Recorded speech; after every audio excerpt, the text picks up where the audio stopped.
Hello everyone, welcome to defence beast. Right now you are listening to your brother alpha Kumar.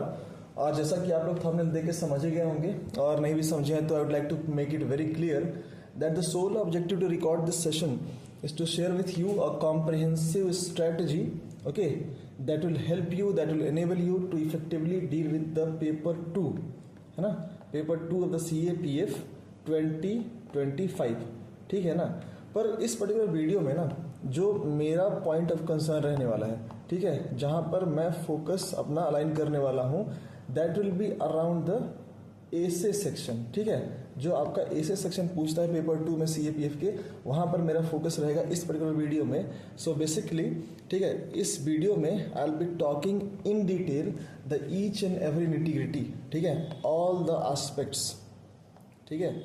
all the issues which an aspirant faces during preparation of the paper 2 and especially essay section, ठीक है, for the CAPF। तो हम लोग essay की एक detailed strategy के बारे में बात करेंगे, ठीक है। फॉर एग्जाम्पल हम लोग क्या बात करने वाले हैं, जैसे कि अप्रोच क्या होना चाहिए while we are going to hit the paper 2, ठीक है। सम बेसिक क्वेश्चंस को हम लोग यहाँ पे कोशिश करेंगे कि थोड़ा सा उसको हम लोग एड्रेस कर सकें कि रीजंस, ठीक है क्या बिलो एवरेज परफॉर्मेंस के, क्योंकि अनटिल अनलेस आप इस बात को समझ सको कि क्या रीजंस हैं, ये बहुत टफ होगा कि आप फिर वहाँ पे इम्प्रूव कर सको, ठीक है। देन सब मोस्ट इंपॉर्टेंट क्वेश्चंस आते हैं, और ये है कि अगर आपने सब चीज़ को रेक्टिफाई कर लिया, उसके बाद भी ना आप पढ़ोगे क्या, ठीक है। So this 3 basic fundamental questions कि यार what to read, how much to read and what are the sources that an aspirant going to prepare for, ठीक है, और wanting to prepare for the essay section. तो उसमें कौन से sources को रेफर करेगा, कितना पढ़ना है, कैसे पढ़ना है, इन सारी चीज़ों को in detail we are going to discuss in this particular session, ठीक है। उसके बाद आते हैं अगेन कुछ और ही जोरदार टाइप के क्वेश्चंस, और ये हैं कौन से, PYQ से रिलेटेड, ठीक है ना,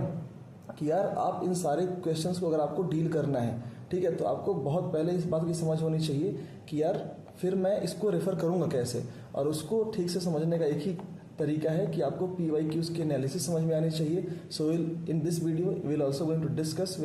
discuss the analysis part of the PYQs, और फिर कोशिश करेंगे कि हम लोग PYQs के बेसिस पे डायमेंशंस को एक्सप्लोर कर सकें जो PYQ से रिलेटेड है, ठीक है। उसके बाद से चाहे कंटेंट कहाँ से कलेक्ट करना है, कितना करना है, कंटेंट को कितना डाइवर्स करना है, ठीक है ना, इन सारी चीज़ों को डिस्कस करेंगे। And ultimately in the last session, in the last leg of our video, हम लोग अपने डिफेंस बीस्ट के प्लान्स को डिस्कस करने वाले हैं। और इस प्लान की जो लिमिट है, अल्टीमेटली हम लोग जो लिमिट हमने सेट की है वो 15th ऑफ जुलाई, और ये 15th ऑफ जुलाई के जो ये जो टारगेट है ना, ये हम लार्जली एसे के अराउंड रखने वाले हैं। इनफैक्ट एसे ही होगा इसमें, इस पूरे डिफेंस बीस्ट के इस पर्टिकुलर प्लेलिस्ट जो हम लोग बनाने वाले हैं। और ये प्लेलिस्ट जो होगी ना, ये कंप्लीटली फ्री होगी। Just keep this in mind, we are not going to charge single penny, ठीक है। Just be sure about this कि हमें ये पता है कि इसको क्यों करना है, हमें एक प्रीवियस एक्सपीरियंस है, and this is the reason that Defence Beast is going to come with this particular playlist of the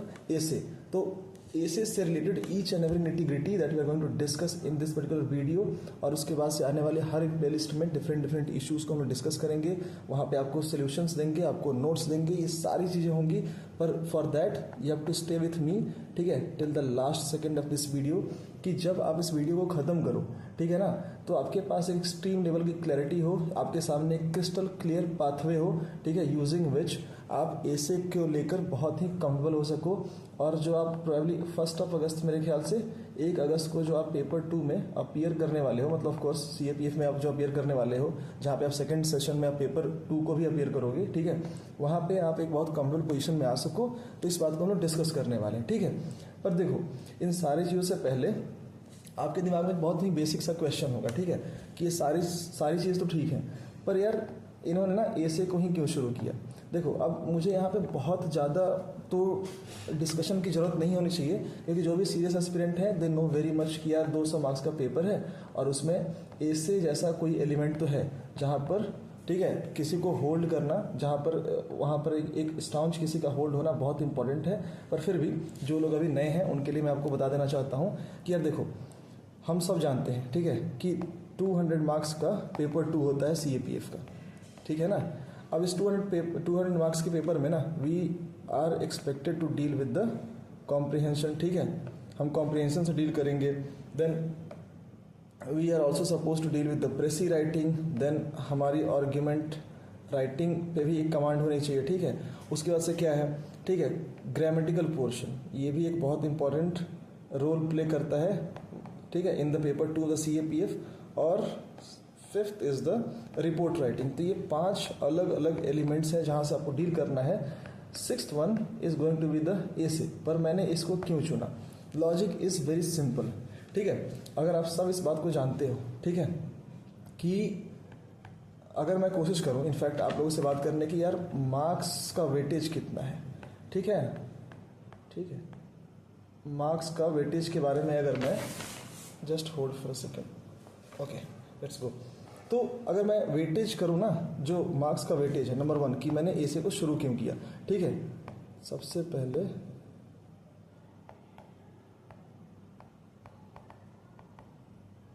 है ना, देखते हैं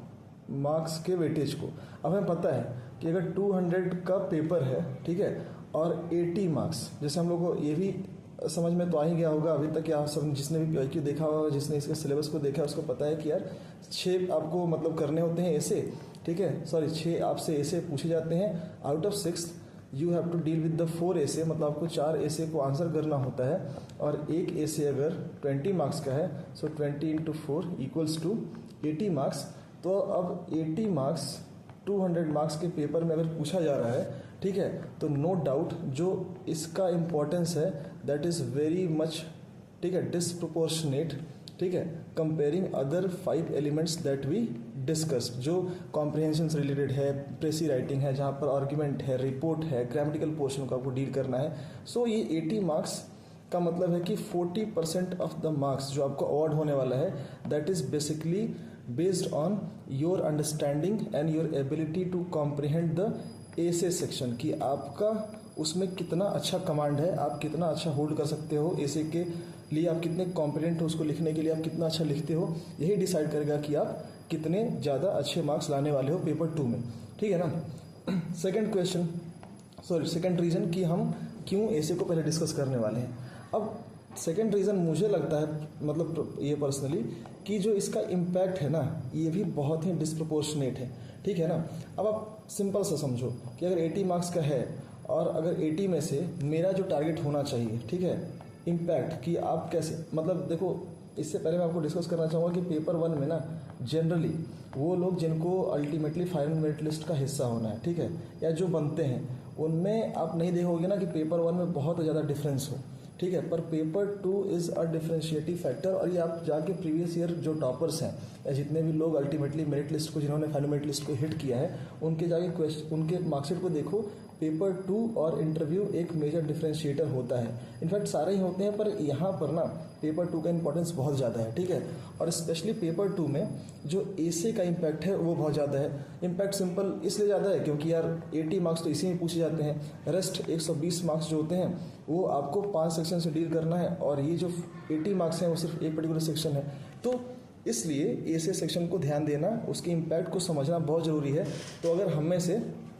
हमें से जितने भी एस्पिरेंट्स हैं, ठीक है, जिनको मैं आज, जिनसे आपसे मैं बातें कर रहा हूँ, अगर हमें से सब लोगों ने, ठीक है,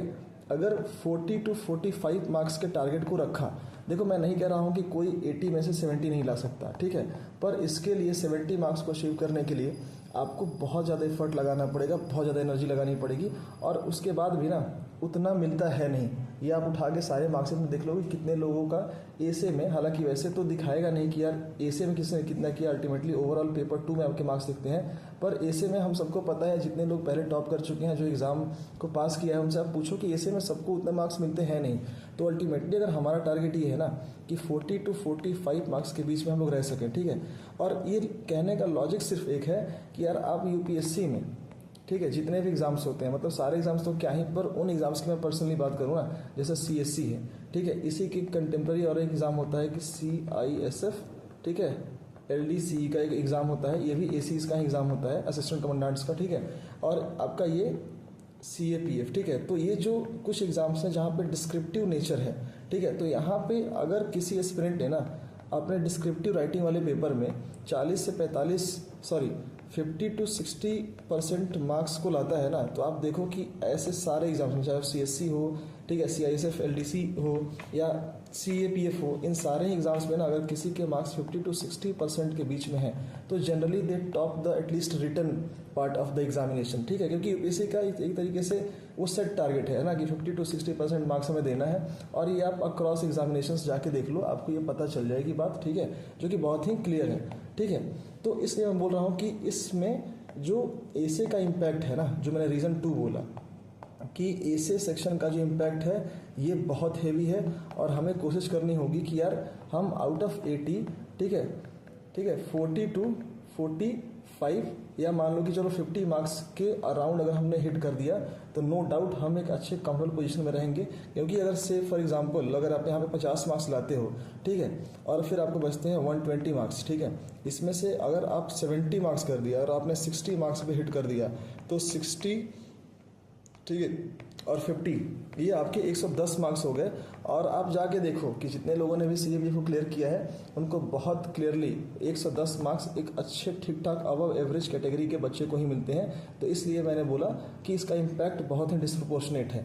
दूसरी बात, ठीक है, कि एक तो हमने बात की कि एसे को पहले इसलिए क्योंकि इसका मार्क्स का वेटेज हमने बात की, दूसरी बात की कि इसका इम्पैक्ट क्यों है आपके मार्कशीट पे, ठीक है, और तीसरी बात है कि इसमें ना आपकी जो एनर्जी लगने वाली है,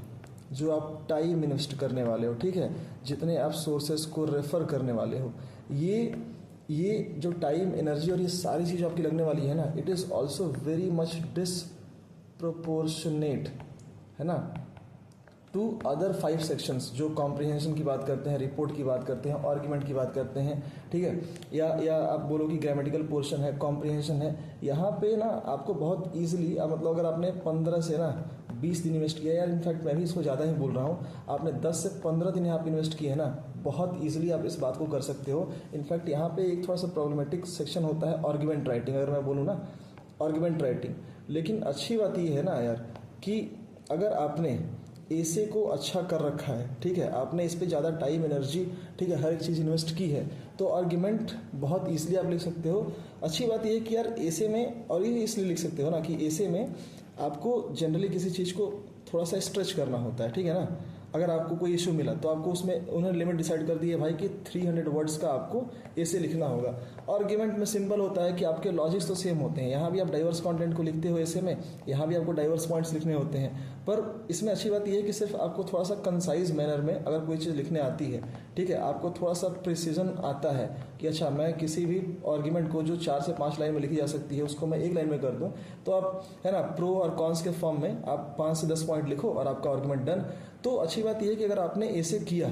ठीक है ना, अगर आपने ऐसे किया तो आप आर्ग्यूमेंट को भी डील कर सकते हो। बचे आपके 4 अदर सेक्शन, कॉम्प्रिहेंशन, ठीक है, रिपोर्ट, आर्ग्यूमेंट तो हुआ नहीं, आर्ग्यूमेंट तो आपको ऐसे से ही हो जाएगा, ग्रामेटिकल पोर्शन और रिपोर्ट राइटिंग, ये बहुत इजीली आप कर सकते हो। 10 से 15 दिन अगर आपने इन्वेस्ट किया, इट्स ऑल डन, ओके। तो ये है, तो इस पूरी स्ट्रैटेजी को जानने समझने के लिए, ठीक है, जहाँ पे हम लोग सारी चीज़ों को डील करेंगे, ठीक है, हम लोग PYQ से भी डील करेंगे, हम लोग हर एक बात को जो एक एस्पिरेंट ग्रुप फेस करता है, जैसे PYQs की एनालिसिस कैसे करनी है, वहाँ से कैसे उन प्रॉबल थीम्स को हमें डिड्यूस करना है PYQs के बेसिस पे, जहाँ पे आप अल्टीमेटली क्लियर हो सको कि अच्छा मुझे यही चीज़ को पढ़ना है, इसी पर्टिकुलर टॉपिक को हिट करना है, जहाँ पे मैं ऐसे में काउंटेबल हो सकूँ। ऐसी सारी चीज़ों को ईच एंड एवरी, ठीक है, निटिग्रिटी हम लोग बहुत ही ठीक में, बहुत ही मतलब एक तरीके से डिटेल्ड स्ट्रेटजी के थ्रू डिस्कस करने वाले हैं। So your job is just to bear with me, just to hold with me till the last second of this video, और अल्टीमेटली आपको एक बहुत ही क्रिस्टल क्लियर पाथवे मिलने वाला है, जहाँ पे आप ये समझ पाओ कि अच्छा अल्टीमेटली ये पर्टिकुलर पाथ है जिसको मैंने अगर ट्रेवल किया तो मैं एटलीस्ट ऐसे पोर्शन में, क्योंकि यार देखो कॉम्प्रिहेंशन वगैरह ये जितनी भी चीज़ें हैं ना, 5 अदर जो मैंने बताई दूसरे एलिमेंट्स को ऐसे सेक्शन के बाद, यहाँ पे सारे लोग बहुत ही ठीक से ट्रेवल कर जाते हैं, ठीक है, पर ये जो है ना ऐसे सेक्शन, आपको यहाँ पे बहुत ही ज़रूरी है कि आप कंफर्टेबल रहो। और अगर आपने ये वीडियो को लास्ट तक देखा, मैं इतना प्रिटी श्योर हूँ, लेट मी अश्योर यू, कि आप वहाँ पर एक्सेल करने के पोजीशन में हो जाओगे, ठीक है। तो चलो ये तो हो गया कि हमें ऐसे की स्ट्रैटेजी में क्या डिस्कस करना है, ठीक है, कैसे डिस्कस करना है। मैंने ऐसे को सबसे पहले सेलेक्ट क्यों किया डिफेंस बीस्ट के चैनल पे। तो अब बात करते हैं थोड़े से बेसिक क्वेश्चंस पे, ठीक है ना। देखो, तो सबसे पहले मैं आपसे दो इन बेसिक क्वेश्चन को डील करना चाहता हूँ, दो बेसिक क्वेश्चंस को आपके सामने एड्रेस करना चाहता हूँ। नंबर वन, ठीक है, कि वाई डिड आई स्टार्ट, ठीक है ना, मैंने इसे क्यों स्टार्ट किया, मेरा बेसिक मोटिवेशन क्या था, मेरे एक्सपीरियंसेस क्या है, मेरी क्रेडिबिलिटी क्या है कि मैं आपको ऐसे के लिए गाइडेंस, ठीक है, आपको मैं गाइड करना चाहता हूँ ऐसे सेक्शन के बारे में, ठीक है। और दूसरा क्वेश्चन ये होगा ना कि यार थोड़ा सा हम लोग रीजंस को, ठीक है, सर्च करने की कोशिश करेंगे कि यार अल्टीमेटली जो एस्पिरेंट्स हैं ना, जो फेल होते हैं CAPF में, और स्पेशली उनका रीज़न क्या होता है, when they and up performing bad in the paper 2, और उसकी वजह से उनका रिजल्ट नहीं होता है। देखो, मैं कहना चाहता हूँ ना कि यार ऐसा नहीं है कि सारे जो एस्पिरेंट्स हैं ना वो जेन्युइनली प्रिपेयर नहीं कर रहे हैं, दे आर प्रिपेयरिंग जेन्युइनली, ठीक है। बट द प्रॉब्लम इज़ कि अगर आपके पास एक अच्छा गाइडेंस नहीं है, ठीक है ना, एक अच्छा गाइडेंस नहीं है, अगर आपके पास एक प्रिसाइज स्ट्रेटजी नहीं है, ठीक है, यूजिंग विच यू कैन, ठीक है, अलाइन योर प्रिपरेशन, तो प्रॉब्लम अल्टीमेटली ये होती है कि you and up performing bad in the paper 2, और उसका इम्पैक्ट जो होता है ना वो बहुत डिस्प्रपोर्शनेट होता है आपके अल्टीमेट रिजल्ट पे, और आप होते हो फेल, ठीक है। तो इन दो बेसिक क्वेश्चंस के बारे में हम लोग थोड़ा सा पहले डिस्कस करेंगे, and then I will dive deep into the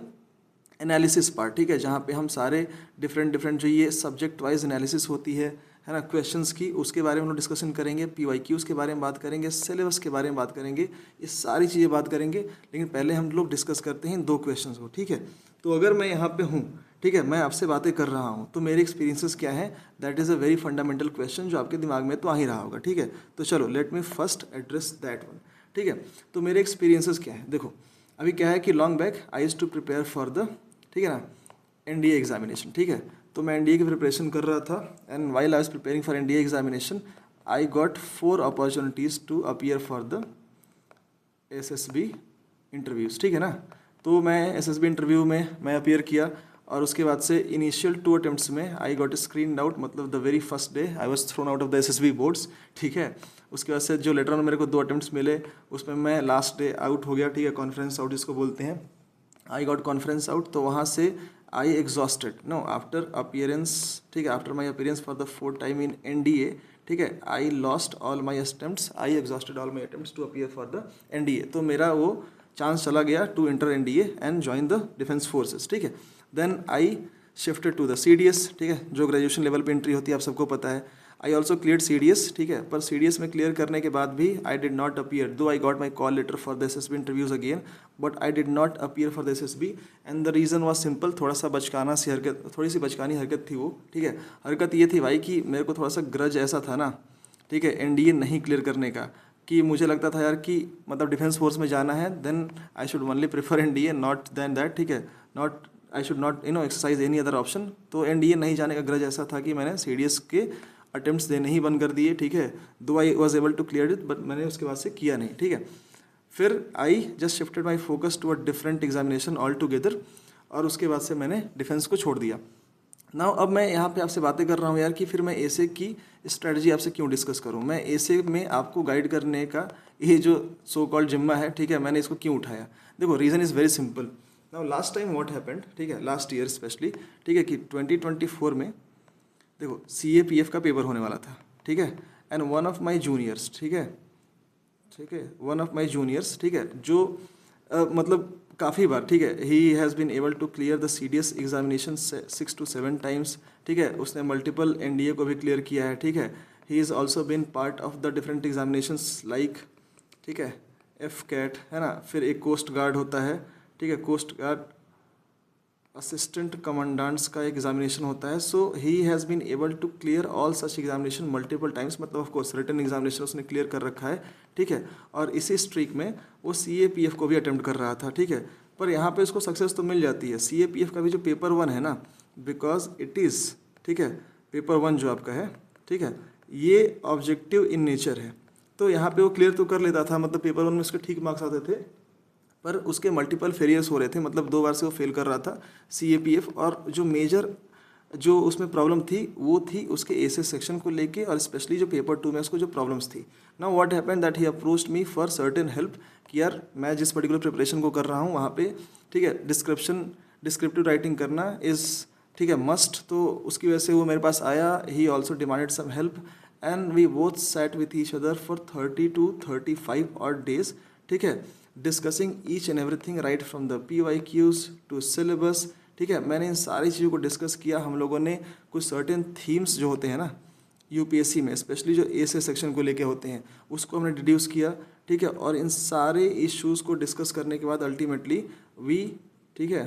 came to the logic कि देयर आर सर्टेन थीम्स जहाँ पर यूपीएससी इंटरेस्टेड है, और इन थीम्स में ना हमने ऐसे 30 to 35 थीम्स को, है ना, डिसाइड किया। और इस मतलब अल्टीमेटली इसको डिसाइड करने के बाद we prepared each and everything, मतलब हमने कोशिश की ना कि 2 पेजेस में एक थीम को डिस्कस करें, उसको नोट्स बनाए, और ही प्रिसाइजली उसने वही काम किया जो हमने डिस्कस किया 30 से 35 दिनों के अंदर। हमने 30 से 35 टॉपिक्स को भी डिस्कस किए, सारे नोट्स बनाए, और अल्टीमेटली 4 अगस्त, ठीक है, 2024 ही सेट, ठीक है, in the particular examination that is called the CAPF, ठीक है। ही वॉज प्रिटी कॉन्फिडेंट क्योंकि उसको पहले से प्रिपरेशन थी, ठीक है। We both had already discuss about all this things, और अल्टीमेटली ये हुआ कि 24 सितंबर, ठीक है, को यूपीएससी रिजल्ट डिस्कस कर मतलब डिक्लेयर करता है 2024 को CAPF का, और he was able to clear that examination fortunately, ठीक है। अब देखो, आई वॉज, ठीक है, प्रिटी श्योर कि वो कर तो जाएगा, और क्योंकि उसका रिजल्ट आ गया तो मैं ये नहीं बोल रहा हूँ कि यार, या मैं I will not try to flaunt my connections with his result, but I will also not bear the cross, because, ठीक है, जब उसको ये सक्सेस मिली तो ही हिमसेल्फ, है ना, came to me and he encouraged me कि यार भैया, जिस तरीके से आपने मुझे पढ़ाया, आप क्यों नहीं जाते हो ऑनलाइन, ठीक है। क्योंकि एक जनरली मैं अगर आपसे बात करूँ ना, तो गाइडेंस की जो अवेलेबिलिटी की प्रॉब्लम है ना, ये बहुत इमेंस है, और ये स्पेशली पता है CAPF पेपर 2 के लिए बहुत ज़्यादा है, ठीक है। जनरली ऑब्जेक्टिव टाइप के पेपर्स जितने भी होते हैं उसके लिए मैं बता रहा हूँ कि बहुत सारा गाइडेंस और बहुत अच्छे अच्छे टीचर्स पढ़ा रहे हैं, ठीक है। बहुत सारे अच्छे टीचर पढ़ा रहे हैं जो पेपर 1 के बारे में, हर एक एग्जाम के बारे में बताते हैं, जहाँ पे ऑब्जेक्टिव टाइप के क्वेश्चंस आते हैं। पर पेपर 2 के लेके जो मुझे लगा ना कि यार आंसर राइटिंग से रिलेटेड एज सच कोई डेडिकेटेड प्रोग्राम नहीं है, ठीक है। रिसोर्स को लेके बहुत ज़्यादा क्रंच है जब आप फ्री इनिशिएटिव्स की बात करते हो, ठीक है। टॉपिक्स के सिलेक्शंस को लेके बहुत ज़्यादा प्रॉब्लम है, और ये प्रॉब्लम तब है जब मतलब मेरे जूनियर ने मुझसे ये बात करी कि आप मुझे गाइड करो। तो मैंने सोचा था यार कि चलो टॉपिक्स थोड़े से देखूंगा यूट्यूब से, कोई मतलब थोड़ा सा पढ़ा रहा होगा, तो मैं ये करूँगा कि वहाँ से मैंने कट पेस्ट कॉपी किया, उसको पढ़ा दिया, और ठीक है भाई, बल्ले बल्ले एग्जाम क्लियर कर जाएगा। पर जब मुझे ये लगा ना कि यार टॉपिक और सिलेक्शन को लेकर बहुत प्रॉब्लम है वहाँ पे, क्योंकि जनरली होता है ना कि से फॉर एग्जाम्पल कि एक टॉपिक मैं अगर बताऊँ आपसे कि नक्सलिज्म, ठीक है, तो नक्सलिज्म को किसी ने सेलेक्ट किया, उसके बारे में थोड़ा सा पढ़ा दिया, एंड अल्टीमेटली देखो, मैं किसी के बारे में बुराई नहीं कर रहा हूँ, सबके अपने अपने, ठीक है, मॉडस ऑपरेंडी हैं और वो कर रहे हैं वो काम। सो मैं बस ये बताना चाहता हूँ कि नक्सलिज्म ऐसा कोई ईजी सा टॉपिक है जिसको किसी ने उठाया, उसको फ्री पढ़ाया, and ultimately have to come to the courses, ठीक है। कोर्स पे आप जाओ और उसके बारे में फिर पढ़ाई करो, ठीक है। तब वहाँ पे आपको सारी डेडिकेटेड सीरीज़ मिलेगी, सारी वीडियोस मिलेगी, और जो कि ठीक भी है, जो कर रहा है उसके लिए ठीक है। पर मुझे उसको गाइड करते समय बहुत बड़ी प्रॉब्लम हुई कि यार टॉपिक लोग वही सेलेक्ट करके यूट्यूब पे फ्री इनिशिएटिव का फॉर्म कर रहे हैं, ठीक है, कि फॉर्म में लोगों को पढ़ा रहे हैं जो बहुत ही ईजी है। तो मुझे ये प्रॉब्लम लगी, ठीक है। रिसोर्सेज जो है ना वो बहुत स्कैटर्ड है यूट्यूब पे। अगर मैं बात करूँ जो एक प्राइमरी सोर्स है किसी को भी जाके गाइडेंस लेने के लिए, ठीक है, इस तरीके से लिमिटेड है, प्रिसीजन नहीं है, आंसर राइटिंग पे जनरली कोई डिबेट नहीं वहाँ पे हो रही है। तो these were all the reasons, है ना, right from my experiences in the defence examination, और जो मैंने रिसोर्स क्रंच देखा in terms of the guidance availability, मुझे लगा कि यार ये एक इनिशिएटिव है, ठीक है, जो मैं शुरू कर सकता हूँ, जहाँ पे मैं आपके थोड़ा सा ट्रस्ट को जीत सकता हूँ, जहाँ पे एटलीस्ट मैं ये कंट्रीब्यूट कर सकता हूँ ऑन यूट्यूब, जहाँ पर मैं गाइड कर पाऊँ आपको एक प्रिसाइज स्ट्रैटेजी के बारे में बात कर सकूँ, आपसे 30-35 ऐसे टॉपिक्स, ऐसे थीम्स जहाँ पे यूपीएससी बहुत ज़्यादा इंटरेस्टेड है उसको मैं बता सकूँ, वहाँ पे मैं आपको डिटेल डिस्कशन करा सकूँ, ठीक है। और फिर उसके मैं नोट्स आपको अवेलेबल कराने की कोशिश करूँगा, ठीक है। तो ये तो रीज़न था कि मैंने इसे क्यों स्टार्ट किया, ठीक है। अब देखो, दूसरी जो सबसे इम्पॉर्टेंट मुझे बात लगती है, ठीक है, वन ऑफ द इम्पॉर्टेंट बातों में से एक है, जहाँ पे आपको जब आप इस पर्टिकुलर एग्जाम को हिट कर रहे हो तो आपको समझना चाहिए, ठीक है, कि यार यहाँ पे परफॉर्मेंसेस लोगों के ख़राब होते क्यों हैं। अब उसके लिए देखो थोड़ा सा ना हम लोग यहाँ पे फन पार्ट को भी ऐड ऑन करेंगे, ठीक है, कि यार मैं अगर 2 ग्रुप में, ठीक है, जैसे मैं यहाँ बात करना चाहता हूँ कि भाई एक्सपीरियंसेस ख़राब क्यों हैं, ठीक है, परफॉर्मेंसेस ख़राब क्यों हैं लोगों के यहाँ पे, और स्पेशली ऐसे सेक्शन में क्यों ख़राब है, ठीक है। तो मैं अगर यहाँ पे आपसे बात करूँ तो सबसे पहले मैं कोशिश करूँगा कि आप ये बात समझें कि रीज़न्स ये हैं कि अगर मैं आपको 3 टाइप का ग्रुप बना दूँ, ठीक है, अगर मतलब बेसिकली मैं आपको एस्पिरेंट, ठीक है, जो भी, ठीक है, बच्चा या जो भी एस्पिरेंट, ठीक है, प्रिपेयर कर रहा है CAPF के लेके, और और उसको प्रॉब्लम आ रही है ऐसे सेक्शन को लेके ना, तो अगर मैंने इसको डिवाइड कर दिया 3 टाइप के, ठीक है, एस्पिरेंट गैंग्स के बीच में, ठीक है, अगर मैं एस्पिरेंट ये 3 टाइप के गैंग बना दूं, जैसे group number A, group number B और उसके बाद से ग्रुप नंबर सी। अब ये बड़ा लेजेंडरी ग्रुप है, ये ग्रुप जो सी की बात मैं कर रहा हूँ ना, ये बड़ा लेजेंडरी है, ठीक है। लेकिन सबसे पहले हम लोग बात करते हैं कि यार ये ग्रुप ए के ना खराब परफॉर्मेंस का रीज़न क्या है, ठीक है ना। तो ये ग्रुप ए है कौन? अब देखो, जो जितना मेरा एक्सपीरियंस है, ठीक है, डिफेंस मतलब एग्जाम्स को डील करने में ना, ये मेरा जो एक्सपीरियंस कहता है कि यार ग्रुप ए जो होता है, दे कंसिस्ट ऑफ द, मतलब group A consist of the hard core, ठीक है, डिफेंस एस्पिरेंट्स, ठीक है। अब ये वही बच्चे हैं ना भाई जो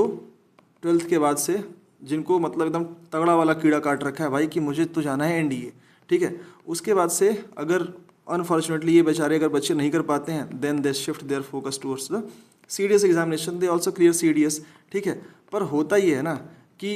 अगर आप सीडीएस क्लियर कर भी लिए, आप एसएसबी क्लियर कर भी लिए ना, तो अल्टीमेटली आपके 7 से 8, ठीक है, या मिनिमम 10 एसएसबी इंटरव्यूज़ तो हो ही जाते हैं अगर आप मल्टीपल क्लियरेंस कर रहे हो, मतलब मल्टीपल टाइम क्लियर कर रहे हो तो। और इसमें आपको ना एसएसबी जो इंटरव्यूज़ होती है ना, इसकी थोड़ी बहुत सच्चाई पता चल जाती है भाई, ठीक है, कि यार यहाँ पे ह्यूमन प्रोसेस तो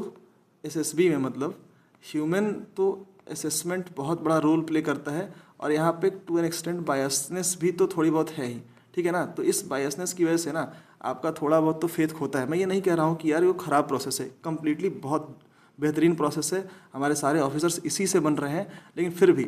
जो लोग का एक्सपीरियंस है वो मेरी बात को समझ रहे हैं कि थोड़ा सा अगर ह्यूमन इवैल्यूएशन जहाँ पे है वहाँ पे प्रॉब्लम तो होती है लोगों को, ठीक है। तो वंस जब उन्होंने 7 से 8 बार ना, या 8 से 10 बार एसएसबी को अटेम्प्ट कर चुका है अपने लाइफ में और उनको सक्सेस नहीं मिल रही है, then they also start shifting their focus towards the CAPF examination, ठीक है। क्योंकि उन्हें लगता है यार कि this is also one of the best alternatives, right from the facilities से लेके आपको जितनी भी सारी, ठीक है, जो एडवेंचर से लेके फैसिलिटीज़ तक सारी ऑलमोस्ट, ठीक है, वो आर्मी टाइप की ही चीज़ें मिलती हैं, ठीक है। तो आप थोड़ा सा फोकस ये बच्चे शिफ्ट करते हैं किधर, ठीक है, CAPF की तरफ। अब प्रॉब्लम ये है ना कि मैं बताना चाहता हूँ कि जो ये हार्ड कोर डिफेंस एस्पिरेंट्स है ना, जब इन्होंने एसएसपी को देख लिया, इन्होंने सारी चीज़ें देख ली, ठीक है, उनको प्रॉब्लम पता चल गई और यहाँ पे ये अपना फोकस शिफ्ट करना चाहते हैं टुवर्ड्स CAPF, तो इन्हें प्रॉब्लम ये आती है यार कि इनको प्रैक्टिस नहीं होती है, ठीक है। अब देखो CAPF का नेचर बहुत अलग है, ठीक है। जब भी उन बच्चों ने NDA को प्रेफर किया है, जब उन्होंने CDS एग्ज़ाम में, ठीक है, अपने आपको एवेल किया है, तो वहाँ पे नॉर्मल सी बात है भाई कि ऑब्जेक्टिव टाइप ऑफ क्वेश्चंस आते हैं, ठीक है। उन्होंने एक बार ऑब्जेक्टिव टाइप ऑफ क्वेश्चन किए, एसएसबी का हिस्सा हुए, पर इस सारे प्रोसेस में उनको राइटिंग क्या होती है ना, इसके बारे में बहुत कम आइडिया होता है। और जब वो अपना फोकस शिफ्ट करते हैं towards CAPF, then it becomes a major problem for them, जो उनको एक तरीके से उनके स्टेप को, ठीक है, एक तरीके से आप बोल सकते हो कि उनके स्टेप को लिमिट करता है कि यार आप CAPF को अटेम्प्ट मत करो, और करोगे भी तो you have to meet with the failure, ठीक है ना। तो ये एक पर्टिकुलर रीज़न है कि जब डिफेंस एस्पिरेंट्स यहाँ पे फेल होते हैं, ठीक है ना, यहाँ पे आते हैं, they approach the CAPF and they fail, क्योंकि उनको राइटिंग स्ट्रेटजी पता होती नहीं है। Because reason is very simple कि वो जिस टाइप के एग्ज़ाम्स, मतलब कि NDA और CDS को जिस तरीके से वो अपने थ्रू आउट लाइफ जो अपने उन्होंने करियर में प्रेफर किया है, उसमें ऑब्जेक्टिव टाइप ऑफ क्वेश्चन ही पूछे जाते हैं और उनको राइटिंग एज सच कोई ज़रूरत होती नहीं है। क्योंकि इवन इफ़ इन SSBs अगर आपको थोड़ी बहुत राइटिंग की ज़रूरत है ना इन बच्चों को, तो ज़रूरत है सिर्फ साइक टेस्ट में, ठीक है। अब साइक टेस्ट में क्या होता है कि आपने मतलब वही रटे रटाए फॉर्मेट में जनरली बातें होती हैं कि है ना, आपने थोड़ा सा टैट लिखा, मतलब वही मैं डिफेंस एस्पिरेंट की बात कर रहा हूँ, दूसरे ग्रुप को मैं भी एड्रेस करने वाला हूँ, ठीक है। तो आपने थोड़ा सा टैट लिखा, थोड़ा सा आपने वैट लिखा, है ना, SRT situation reaction test, word association test, है ना, थीमेटिक और परसेप्शन टेस्ट, और आपने थोड़ी बहुत SD लिखी। इसके बाद एज सच आपको राइटिंग की प्रॉब्लम कुछ होती है नहीं वहाँ पे, तो आप जनरली राइटिंग की, ठीक है, आपकी इशू होती नहीं है, तो आप करते भी नहीं हो इसकी प्रैक्टिस, ठीक है। पर अगर जब अपना CAPF का फोकस CAPF के ऊपर डालते हो, तो अल्टीमेटली ये होता है यार कि आपको प्रॉब्लम होना शुरू हो जाती है कि भाई अब मैं लिखूँ कैसे, ठीक है। उसके बाद से इन बच्चों की प्रॉब्लम ये है, ठीक है, मतलब देखो डिफेंस एस्पिरेंट्स की मैं बात कर रहा हूँ, ठीक है। तो पहले तो इनकी प्रॉब्लम हुई कि भाई इनको राइटिंग स्ट्रेटजी, ठीक है, या राइटिंग स्किल्स में प्रॉब्लम है, क्योंकि एक सर्टेन टाइप का एग्ज़ाम वो हमेशा से क्लियर करते आ रहे हैं। दूसरी बात है ना कि जो टाइमिंग ऑफ एग्जामिनेशन है, ठीक है, अगर एक बच्चा जिसने NDA क्लियर मतलब नहीं कर पाया फिर वो CDS में शिफ्ट भी हुआ, तो जस्ट इमेजिन कि जब उसे इसी टाइम में while he is also preparing for the CDS, जब उसे CAPF देना है तो आप देखो कि अप्रैल के अराउंड, ठीक है, उसे अपीयर करना पड़ता है CDS में। और फिर जो दूसरा CDS होता है ना, क्योंकि साल में 2 बार CDS होते हैं आफ्टर एवरी 6 मंथ्स, तो दूसरे CDS में प्रॉब्लम ये आती है ना यार कि ये सितंबर में ही हो रहा है, ठीक है। अब CAPF की टाइमिंग कुछ ऐसी है ना कि ये होता है अगस्त में। अब अगर ये बच्चा यहाँ पे फेल हुआ है, ठीक है, या इसे फेल नहीं भी हुआ है और इसे अगले CDS के लिए प्रिपेयर करना है, तो CAPF में प्रिपेयर करना, CAPF के उस ऐसे वाले पोर्शन को प्रिपेयर करना जहाँ पर आपको एक ठीक ठाक अप्रोच चाहिए, आपको एक अच्छी खासी स्ट्रैटेजी चाहिए, आपको एक अच्छा खासा टाइम कंज्यूम करना पड़ेगा, इन्वेस्ट करना पड़ेगा, ठीक है। उसके लिए आप प्रिपेयर, ये बच्चे CDS वाले होते नहीं हैं, एंड अल्टीमेटली वो इस एग्ज़ाम को मतलब CAPF को देने में ही एक तरीके से उनका फियर होता है कि उनको ये पता है कि यार अगर किया भी तो ऐसे में तो दिक्कत आने वाली है, ये मेरे से नहीं होने वाला है, ठीक है। तो ये तो हो गई भाई डिफेंस एस्पिरेंट्स की बात। ओके, अब चलो हम थोड़ा सा बात करते हैं दूसरे एस्पिरेंट्स के बारे में, ठीक है। Just give me some seconds. चलो अब देखो गैंग नंबर 2, जैसे मैं बोला ना, अब ये एस्पिरेंट गैंग, ठीक है, नंबर 2, जिसको हम लोग बोल सकते हैं कि ग्रुप बी वाले बच्चे हैं, ठीक है ना। तो एक तो ग्रुप ए हो गया जो हार्डकोर डिफेंस एस्पिरेंट्स हैं, और फिर हम बात करते हैं यार सिविल सर्विसेज एस्पिरेंट्स की, ठीक है। अब देखो यार यहाँ भी बहुत लोचा है। अब यहाँ पे होता ही है कि अभी देखो 2 दिन बाद, ठीक है, जब मैं ये वीडियो शूट कर रहा हूँ ना, 2 दिन बाद यार देखो प्रीलिम्स का एग्ज़ाम होने वाला है, ठीक है। CAPF एक ऐसा एग्जामिनेशन है जो बहुत हद तक है ना सिंक होता है with the civil services preparation, क्योंकि यार सिविल सर्विस में आपको लिखना भी है, डिस्क्रिप्टिव राइटिंग का भी एक बहुत ठीक ठाक रोल है, और क्योंकि आप उसका जो GS1 जो प्रीलिम्स पोर्शन होता है वो तो ठीक ठाक आपको पढ़ना ही पड़ता है, तो उसके लिए CAPF बहुत बड़ी चीज़ है नहीं, उसके लिए क्लियर करना। पर प्रॉब्लम जो ये CSC वाले बच्चों को होती है वो ये होती है कि यार अगर मैंने, ठीक है, मई के अराउंड, ठीक है, देखो मैं बताता हूँ कि कैसे ये जो ग्रुप बी में जो बच्चे हैं, ठीक है, जिनको मैं बोलता हूँ कि CSC वाले बच्चे जो CAPF को, ठीक है, अपना सेकंड, ठीक है, ऑप्शन की तरह ट्रीट करते हैं, उनके साथ प्रॉब्लम क्या आती है। तो बेसिकली मैं ये वाली प्रॉब्लम को समझाने की कोशिश कर रहा हूँ, ठीक है। तो अगर आपने मई में, ठीक है, ये CSC वाले बच्चे ने अगर मई में दिया, ठीक है, प्रीलिम्स का, ठीक है, प्रीलिम्स एग्ज़ाम दिया, अब इसमें 2 ग्रुप हो जाएगा, ठीक है, कि एक बच्चा जो प्रीलिम्स पास कर रहा है, ठीक है, उसने मतलब प्रीलिम्स को दिया, वो घर आया, उसने क्वेश्चंस को, ठीक है, मैच किए, उसको लगा कि हाँ भाई मैं कट ऑफ क्लियर करूँगा, and I will have to appear for the mains in the same year after 3 months. कब? अराउंड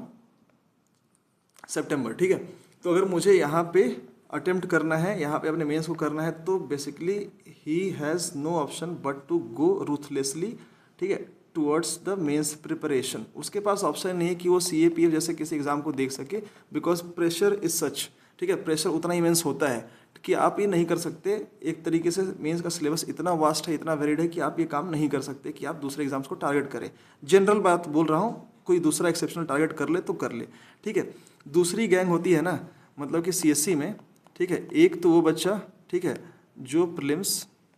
ठीक है,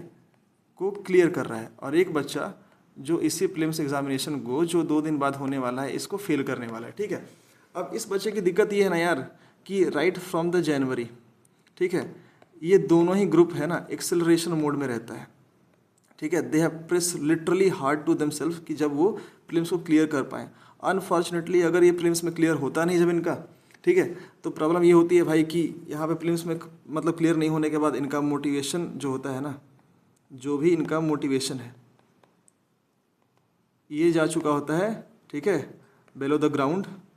ठीक है, ये ग्राउंड से नीचे ये मोटिवेशन का जा चुका है, और अल्टीमेटली ये चले जाते हैं मतलब हाइबरनेशन मोड में। मैं बता रहा हूँ, मेरे एक्सपीरियंसेस हैं ऐसे चीज़ों को देखने का, समझने का अपने अराउंड, तो मैं आपको बता सकता हूँ कि that is the literally this is the way the people approach CAPF, ठीक है। तो ये चले जाते हैं 1 महीने के अंदर हाइबरनेशन मोड में। अब ये मई से जून तक, ठीक है, जून एंड तक जब ये हाइबरनेशन मोड में रहते हैं, क्योंकि ये जो प्रीलिम्स बच्चे क्लियर कर रहे हैं ये तो मेंस की प्रिपरेशन कर रहे हैं, ठीक है, इनको टाइम भी नहीं है सब अपीयर करने का। जो ये बच्चे हैं ना जो कर रहे हैं, ठीक है, तो मई से होने के बाद ये जून से तो लेके ही ना हाइबरनेशन मोड से बाहर आते हैं, और जब ये बाहर आते हैं तो अचानक से इनको दिखता है कि भाई मेरे पास सेकंड ऑप्शन क्या है। इनको फिर दिखता है भाई CAPF का पेपर। ये सबको नहीं दिखता, पर there are good number of the people, ठीक है, एक बड़ा सा चंक है जो CAPF को अपने सेकंड टारगेट की तरह देखता है। पर प्रॉब्लम ये आती है ना यार कि आपको अगस्त में इनिशियल वीक में ही ना, जो पहला वीक होता है वहाँ पे आपको होता है CAPF का पेपर, और क्योंकि आप 1 महीने में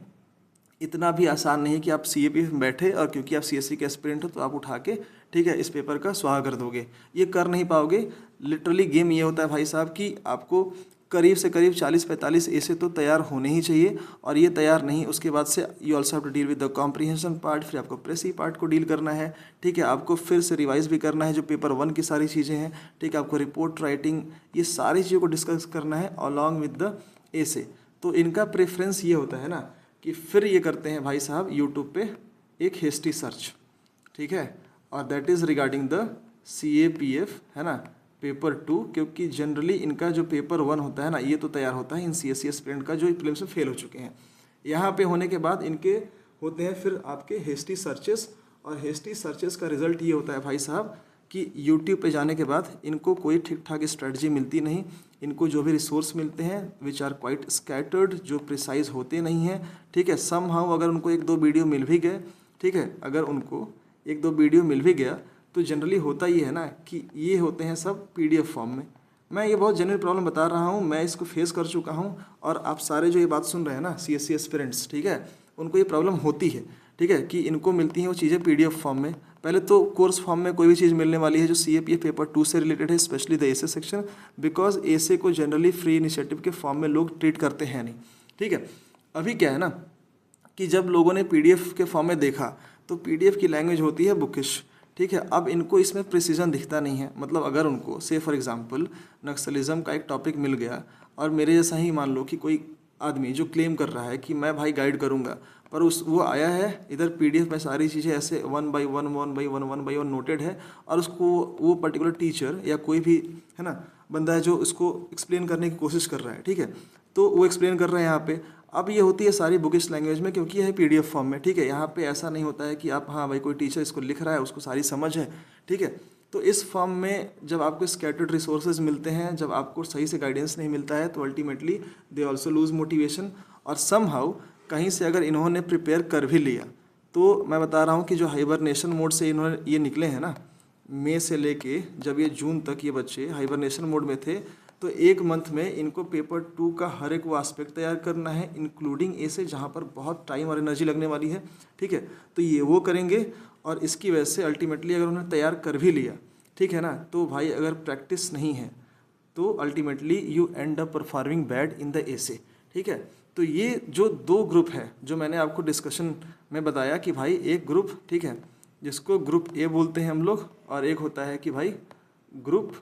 ठीक है, B। तो ये है भाई अपने सिविल सर्वेंट्स, ये जो सिविल सर्विसेज की प्रिपरेशन करते हैं और ऑप्शन B की तरह ट्रीट करते हैं किसको, CAPF को। और ये जो बेचारे बच्चे हैं ना जो हार्ड कोर डिफेंस एस्पिरेंट्स हैं, ठीक है,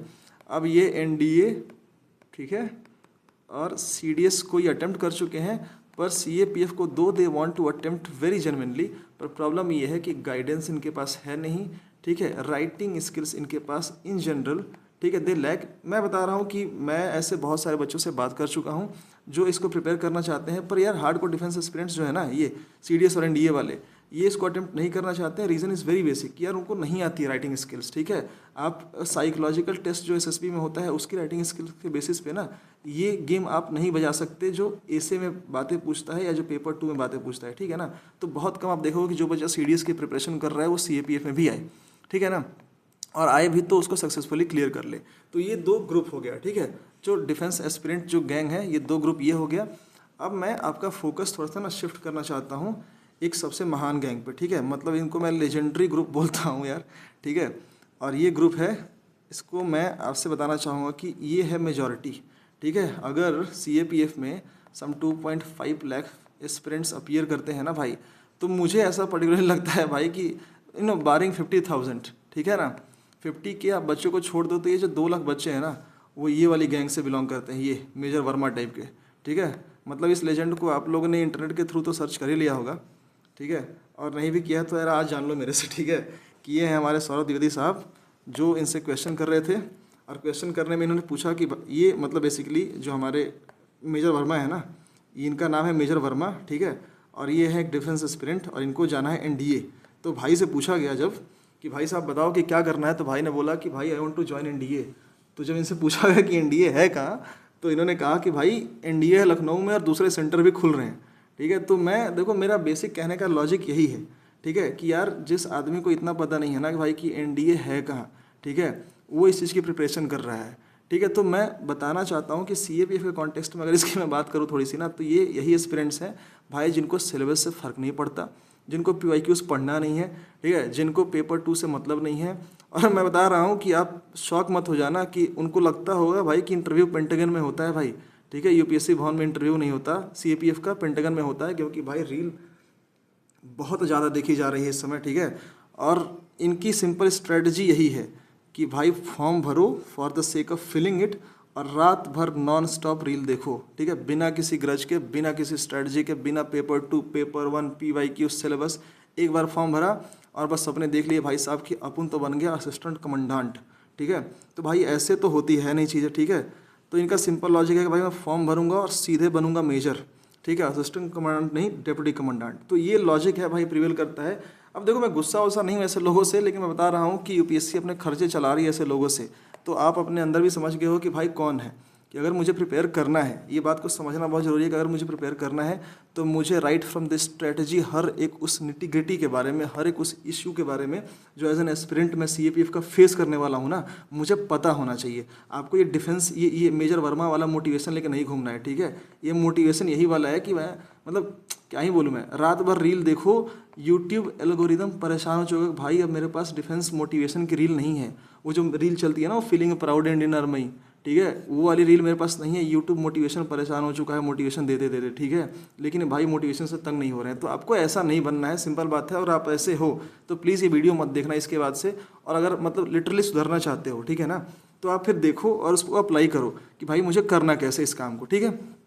तो चलो मतलब यार ऑफेंड मत होना, सिंपल लॉजिक है। पर ये मेंटोस ज़िंदगी टाइप की लाइफ मेरे को नहीं चाहिए भाई, ठीक है। अगर मैं किसी एग्ज़ाम में घूमूंगा, अगर मुझे किसी वॉर को लड़ना है, सिंपल लॉजिक है कि मुझे जो आर्सेनल में ना मेरे को सारे वेपन्स चाहिए, और वेपन्स हैं सिलेबस, PYQ। मेरे को इतना कॉन्शियस होना चाहिए कि अगर मैंने कोई फॉर्म भरा है तो मैं मेजर वर्मा नहीं बनूंगा। मैं ये सारे जो एस्पेक्ट्स हैं ना, ये सिलेबस, PYQ, ठीक है, जो पेपर 2 में आते हैं, क्या चीज़ें हैं, इंटरव्यू कहाँ होगा, कैसे होगा, नहीं होगा, उसकी प्रॉब्लम्स क्या है, क्यों एंग्जाइटी होती है लोगों को, क्यों बैड परफॉर्मेंसेज होते हैं इसमें पेपर 1, पेपर 2 में, ये सारी चीज़ें जब तक मैं समझूंगा नहीं तब तक मुझे पता ही नहीं चलेगा कि मुझे करना क्या है, ठीक है। तो भाई let's not become the major Verma, try to be the very very hard core defence aspirants. जब आप इसमें सिलेक्शन ले पाओ, ठीक है, विथ ऑल योर ऑनेस्टी, जब आप ऑनेस्टी से पुट करोगे उस, तो आपको मेजर वर्मा जैसा डेजिग्नेशन लेने में,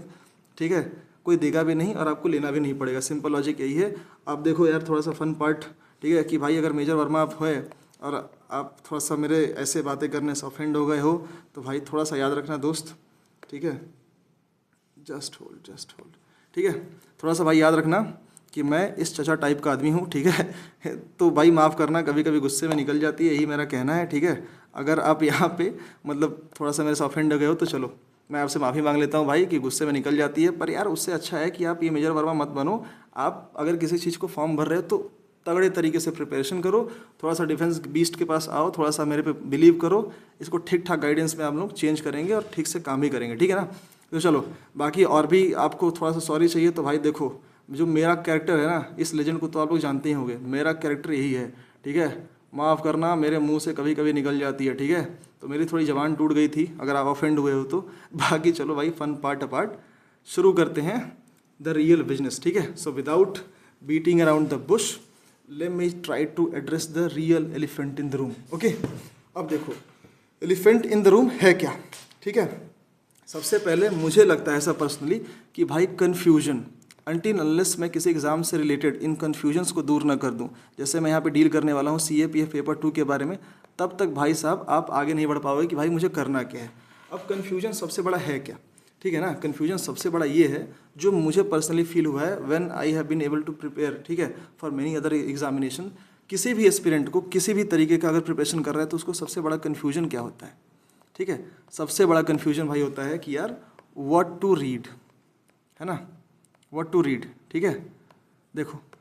है ना, व्हाट टू रीड, मुझे पढ़ना क्या है, ठीक है। जब तक से फॉर एग्जांपल कि अगर मुझे पता है ना यार कि अगर ये पर्टिकुलर मुझे पाथ ट्रेवल करना है, ये मेरा इनिशियल पॉइंट है, ठीक है, ये मेरा एंड पॉइंट है, और मुझे अल्टीमेटली इस पाथ को ट्रेवल करके यहाँ तक पहुँचना है, मतलब ये अगर आपका रिजल्ट मैं मान लूँ, ठीक है, और ये आपकी प्रिपरेशन शुरू हो रही है, ठीक है, तो यार मुझे अगर ये पता है ना कि मेरा रिजल्ट क्या है, मुझे क्या क्या करना है इस बीच में, तो नो मैटर कि मेरे को ना पाथ कितना अजीब मिलने वाला है, ठीक है, कितना स्मूथ है, कितना रगड़ मिलने वाला है, मैं उसमें सेल थ्रू कर ही जाऊँगा। लेकिन अगर मुझे पता ही नहीं है ना यार कि मेरे को पढ़ना क्या है, पढ़ना कैसे, मेरा एंड रिजल्ट है क्या, मैं कौन सा वो पाथ है, ठीक है, जिसको ट्रैवल करूँगा तो मैं इस रिजल्ट तक पहुँच जाऊँगा, तो कन्फ्यूजन हमेशा रहने ही वाला है, ठीक है। और वो रहने क्यों वाला है, क्योंकि आपको ये कन्फ्यूजन है कि भाई व्हाट टू रीड, ठीक है, क्या पढ़ूँ,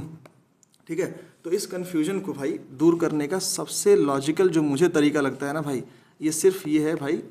कि किसी भी एग्ज़ाम में, जैसे अगर मैं बात कर रहा हूँ ना कि CAPF पेपर 2 के बारे में, ठीक है, अगर बात कर रहा हूँ और ऐसे सेक्शन के बाद में कर रहा हूँ, और अगर आपको कन्फ्यूजन है कि भाई व्हाट टू रीड, ठीक है, मुझे क्या पढ़ना है, तो बेस्ट वे, ठीक है, टू है ना and up this confusion is to refer the two most, ठीक है, the two single most important documents, ठीक है, जिसको हम लोग बोलते हैं PYQs, the previous year question. अगर आपको इस पे होल्ड है, ठीक है, और आपको सिलेबस पता है ना, किसी भी एग्जामिनेशन का, और आपको ये दो चीज़ों को एनालाइज करने वाला कोई है, इसके लिए जो आपको लॉजिकल डिडक्शन इसके थ्रू हो सकते हैं आपको बताने वाला है, या आपके पास कोई एबिलिटी है कि आप इसको कर सको, ठीक है ना, तो आप खुद ही बहुत ठीक तरीके से एक्सेल कर जाओगे। अब देखो मैं क्यों बोल रहा हूँ ना कि ये CAPF बहुत बेस्ट एग्जामिनेशन है, ठीक है ना। आप देखो कि देखो, एक मिनट, हाँ देखो, ठीक है, मैंने आपसे बोला ना कि अगर आपको ये कन्फ्यूजन कभी भी हो रहा है कि भाई मुझे पढ़ना क्या है, तो सबसे पहले you have to deal with the PYQs, और PYQs को भी डील करने से पहले आपको सिलेबस देखना होगा। अब देखो ये है CSE, है ना, सिविल सर्विसेज एग्जामिनेशन का ये पर्टिकुलर है ऐसे पेपर। मैं बस 3 ऐसे एग्जामिनेशंस को आपके सामने लेके आया हूँ जहाँ पर ऐसे की डिमांड UPSC करता है, ठीक है। तो this is the paper 1 that is related to the civil services, ठीक है, एग्जामिनेशन, और उसके ऐसे का ये सिलेबस है। दिस इज़ द CAPF जो हम लोग इस पर्टिकुलर वीडियो में हिट करने वाले हैं, जिसके ऐसे के बारे में हम लोग डिस्कशन करने वाले हैं, और उसी से मिलता जुलता एक कंटेम्प्रेरी एग्जामिनेशन है जिसको हम लोग बोलते हैं ना CISF LDSC एग्जामिनेशन, ठीक है, LDC, मेरे ख्याल से LDC एग्जामिनेशन होता है ये, ठीक है। यहाँ भी आपसे ऐसे की डिमांड करता है UPSC। अब पता है CAPF में बेस्ट बात ये है ना यार कि यहाँ पे आप देख लो, पढ़ लो सारे मतलब ऐसे के सिलेबस को, है ना, कैंडिडेट्स में रिक्वायर्ड, जैसे अगर मैं इसके बारे में बात करूँ, ठीक है, पेपर 1 CSE के, तो कैंडिडेट्स में required to write the essays on multiple topics, ठीक है, expected to keep closely subject, ठीक है, ये सब करना है आपको, ऑर्डरली फैशन में सजाना है, ठीक है, राइट कंसाइजली करना है, पर आपको कहीं भी ना सिलेबस या वो इंडिकेटिव टॉपिक्स नहीं दिए गए हैं, और ये सबसे बड़ा प्रॉब्लम है CSE में कि भाई कब कहाँ से क्या चमक जाए ऐसे पोर्शन में उसको पता ही नहीं होता है, ठीक है। सिमिलरली अगर मैं बात करूँ ना इस CISF LDCE की बात, ठीक है, इस एग्जामिनेशन में भी आप देखो ये कैंडिडेट, ये देखो कहीं भी ऑर्डरली फैशन, ठीक है, और understandable lucid manner, effective manner में आपको लिखना है, ग्रामेटिकल लैंग्वेज को, ठीक है, लिखना है, फ्री फ्लोइंग, ये स्पेलिंग एरर नहीं होनी चाहिए, सारी चीज़ें लिखा है, पर कहीं भी आपको ये डिस्कशन यहाँ पे आपको नहीं मिलने वाला है, ठीक है, कि भाई मुझे पढ़ना क्या होगा, ठीक है। पर जो बेस्ट बात है ना CAPF एग्जामिनेशन की, ठीक है, जो बेस्ट बात है CAPF एग्जामिनेशन की, वहाँ पे आपको बहुत क्लियरली, ठीक है, CAPF के, है ना, एसेज में ये बात बताई गई है भाई कि आपके पास, ठीक है, इंडिकेटिव टॉपिक्स हैं, ठीक है। So just hold for a second, हाँ, तो आपके पास ना देखो,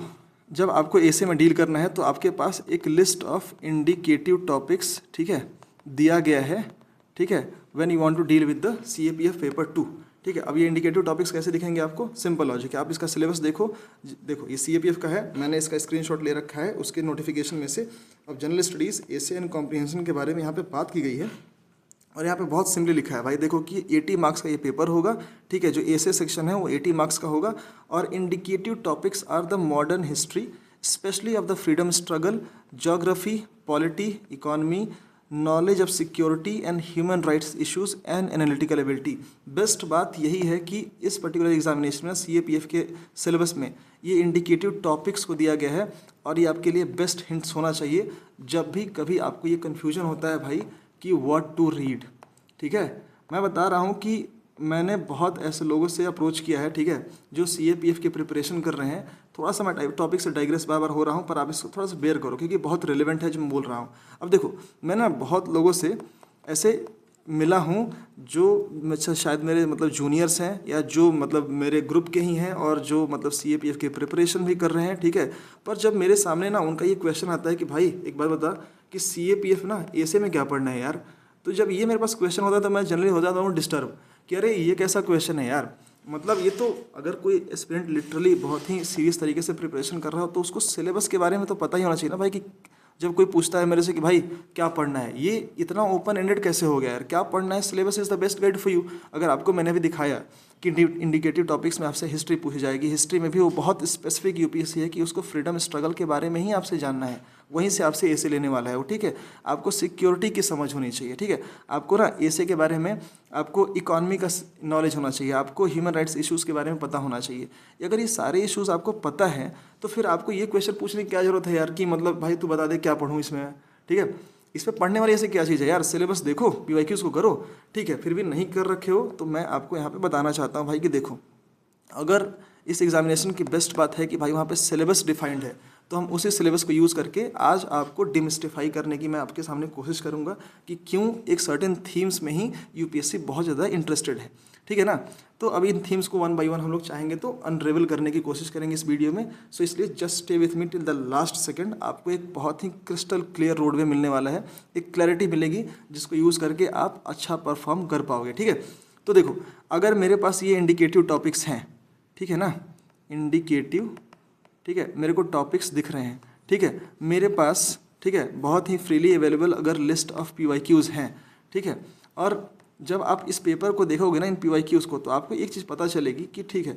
बहुत बार यूपीएससी जो इंडिकेटिव टॉपिक्स दिए हैं ना, उस पर कोर क्वेश्चंस को पूछती है, और बहुत बार, ठीक है, बहुत बार क्या, मोस्ट ऑफ द टाइम्स, ठीक है, जो करंट अफेयर्स, ठीक है, जो भी करंट या कंटेम्प्रेरी इवेंट्स हो रहे हैं ना,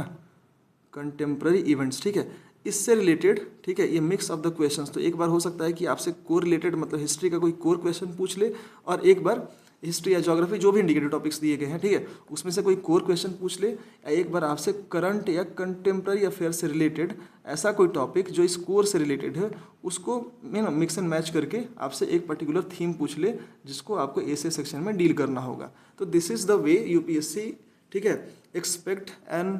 aspirants to have an understanding about the syllabus and the PYQs। तो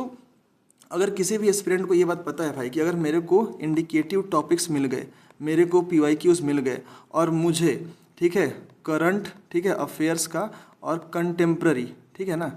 कंटेम्प्ररी अफेयर्स का मुझे पता है, और उसके बेस पे अगर मुझे एक बात पता है कि यार मैं डायमेंशंस को एक्सप्लोर कर सकता हूँ। डायमेंशन एक्सप्लोर करना मतलब क्या, कि अगर मुझे पता है कि ये सर्टेन टाइप ऑफ पीवाईक्यू आते हैं, ठीक है, इन पीवाईक्यूज़ को देख के मैं एक लॉजिकल डिडक्शन कर सकता हूँ कि अगर ये सर्टेन टाइप के पीवाईक्यूज़ इस पर्टिकुलर थीम से पूछे गए हैं, तो इस साल ये भी पूछा जा सकता है। उसी को बोलते हैं हम लोग डायमेंशन को एक्सप्लोर करना है। अगर मुझे ये चार चीज़ें आती हैं, ठीक है, मुझे अगर इंडिकेटिव टॉपिक्स को पता है जो यूपीएससी के सिलेबस में बहुत क्लियरली डिफाइंड है, मुझे अगर पीवाईक्यूज़ का पता है, मुझे करंट अफेयर्स का नॉलेज है, मुझे कंटेम्प्रेरी अफेयर्स का नॉलेज है, and if I have the ability to explore the dimensions very clearly, ठीक है ना, तो इन 5, ठीक है, एलिमेंट्स का यूज़ करके बहुत ईजी है to perform better in the essay section of the paper 2 ऑफ CAPF 2025। इस बात को आप रख लो, मैं आपको प्रूफ करके दिखाऊंगा, ठीक है, in the different parts of the videos. तो इसलिए मेरे साथ आप स्टे करो और आप देखोगे कि बहुत क्लियरली आपको एक बहुत एक्सट्रीम लेवल की क्लैरिटी हो जाएगी, एक क्रिस्टल क्लियर आपको पाथवे मिलने वाला है, ठीक है। तो चलो, अब आपको ये समझ में आ गया कि रिलेवेंस क्या है। अब देखते हैं कि हम लोग क्यों, मैं बार बार बोल रहा हूँ कि भाई बात हर उस इंडिकेटिव टॉपिक का यूज़ करके हम लोग बात करेंगे, ठीक है। तो मैंने अभी तक क्या बात की भाई कि सिलेबस के बारे में कैसे डिस्कस करना है, ठीक है। तो मैंने आपसे सिलेबस डिस्कस किया, पीवाईक्यूज़ का मतलब रिलेशन क्या है, डायमेंशन को कैसे एक्सप्लोर करना है, टॉपिक्स को सिलेक्शन कैसे करना है, बेसिस क्या होना चाहिए। Of course I discussed with you कि भाई करंट अफेयर और कंटेम्प्रेरी थीम्स के बेसिस पे हम लोग डिस्कशन करेंगे कि भाई कौन सा ऐसा टॉपिक है जिसको हमें इस साल के लिए प्रिपेयर कर लेना होगा, ठीक है, और कौन से ऐसे मिक्स्ड थीम्स हैं जिसको हम लोग one by one just stay with मी, मैं आपके सामने इसको डिमिस्टिफाई करने की कोशिश करूंगा कि आपको वो समझ में आ जाए कि भाई मुझे ऐसे सर्टेन टॉपिक्स को ही डिसाइड करके और उस पर प्रिपेयर करना है, और अल्टीमेटली मुझे उसे एग्जाम में कट पेस्ट कॉपी करना है, और ये होगा, ठीक है। जस्ट स्टे विथ मी, ठीक है, आपको पता चलेगा। अब देखो,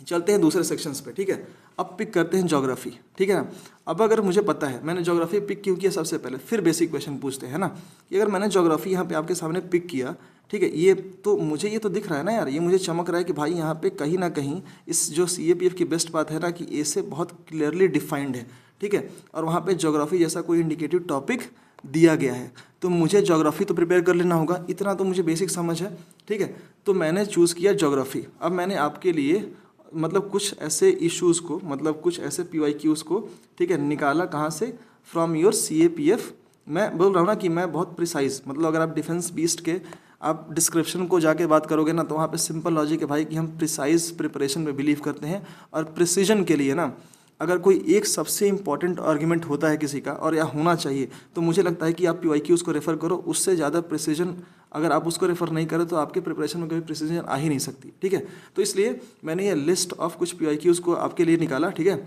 और इसके थ्रू मैं आपको दिखाऊंगा कि किस तरीके से ज्योग्राफी,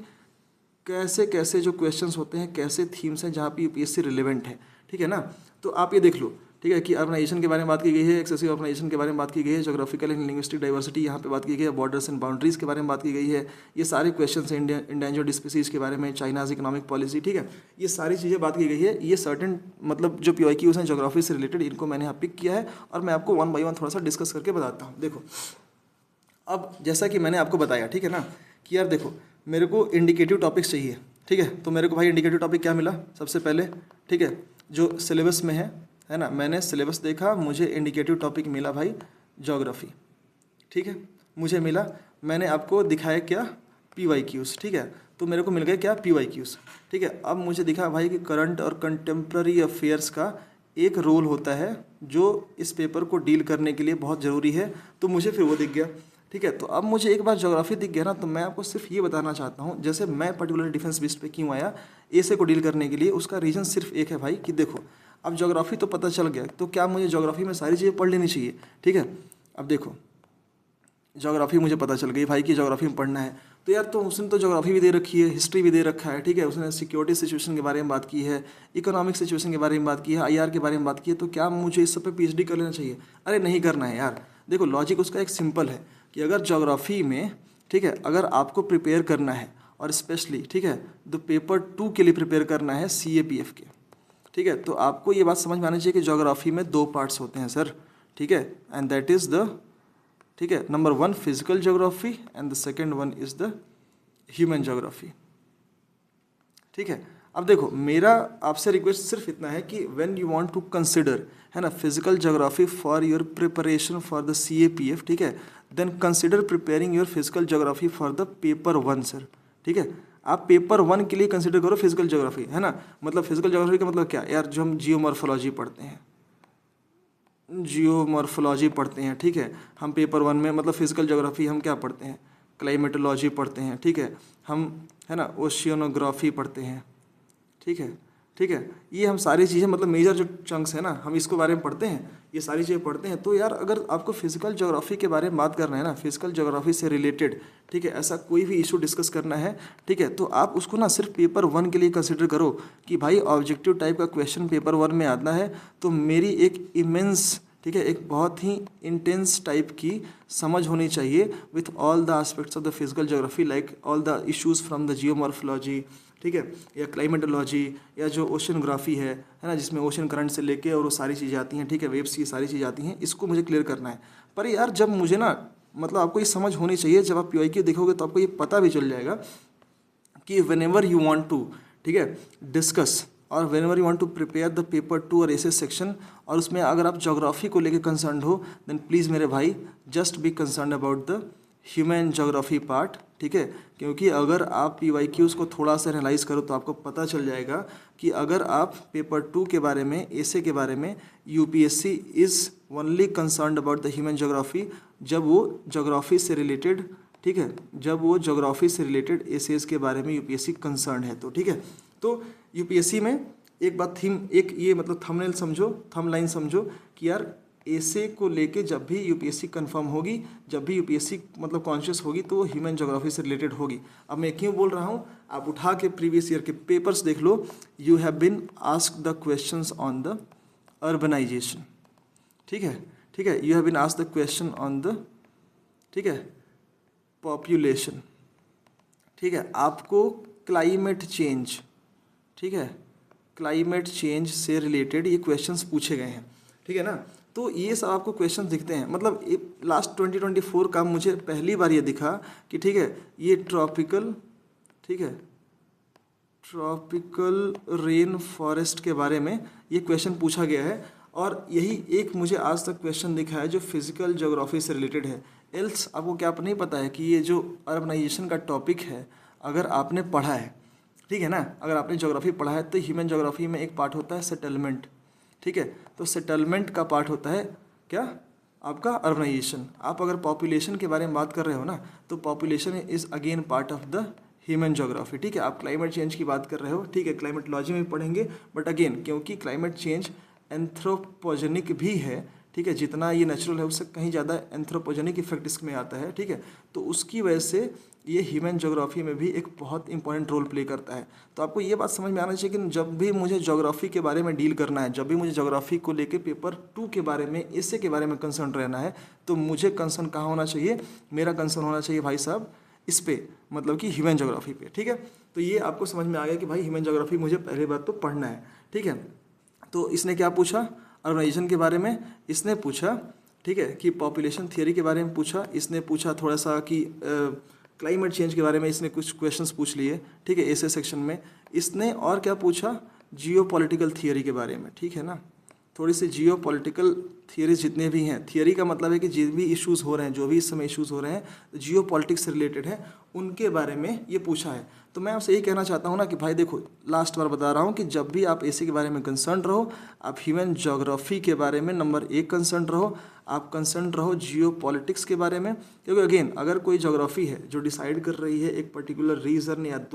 एक रीजन के बारे में या पूरे ग्लोब के बारे में, या आप मान लो कि 2 कंट्रीज़ के बारे में जो रिलेशन है उसको इस्टेब्लिश करने के लिए वहाँ पे ज्योग्राफी का यूज़ हो रहा है, ठीक है ना। तो of course it is the Jio politics. अगर ज्योग्राफी किसी देश की पॉलिटिक्स या किसी रीजन की पॉलिटिक्स को अफेक्ट कर रही है तो of course it is part of the geography. तो आप ऐसे के बारे में जब भी पढ़ो ज्योग्राफी से रिलेटेड, तो आप ह्यूमन ज्योग्राफी को कंसर्न रहो, आप कंसर्न रहो जियो पॉलिटिक्स से रिलेटेड,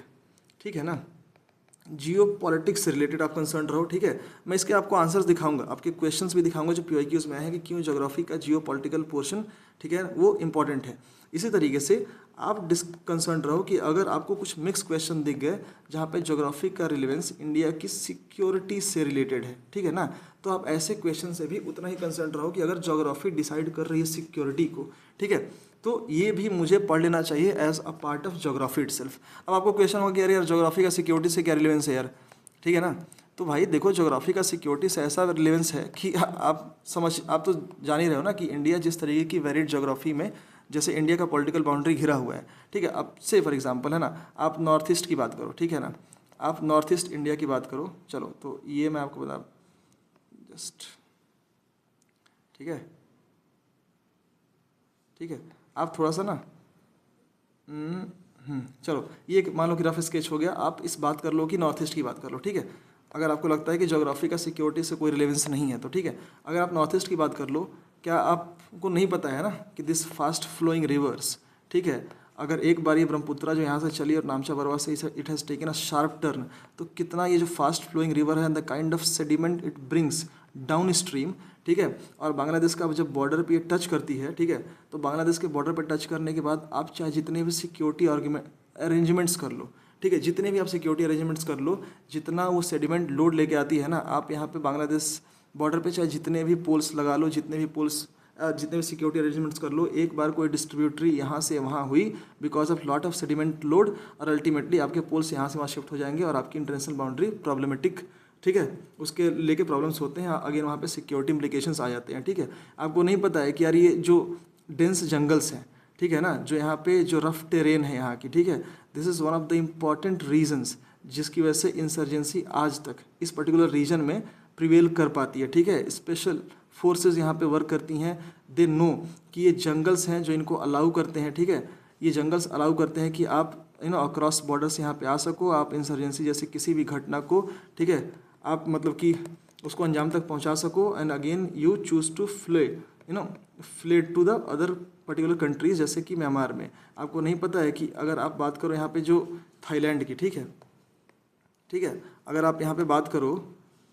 जस्ट हाँ, तो अगर आप यहाँ पे बात करो कि अगर ये आपका नॉर्थ ईस्ट है और यहाँ पे ये थाईलैंड है, ठीक है, यहाँ पे ये म्यांमार है, यहाँ पे अगर ये लाओस है, और यहाँ पे आपका गोल्डन ट्रायंगल एग्जिस्ट करता है, जो आप ड्रग, ठीक है, माफियाज़ का एक तरीके से सबसे बड़ा स्ट्रॉन्ग होल्ड है पूरे वर्ल्ड में, और यहाँ से प्रोड्यूस होने वाला ड्रग दैट ऑल्सो एंटर्स, ठीक है,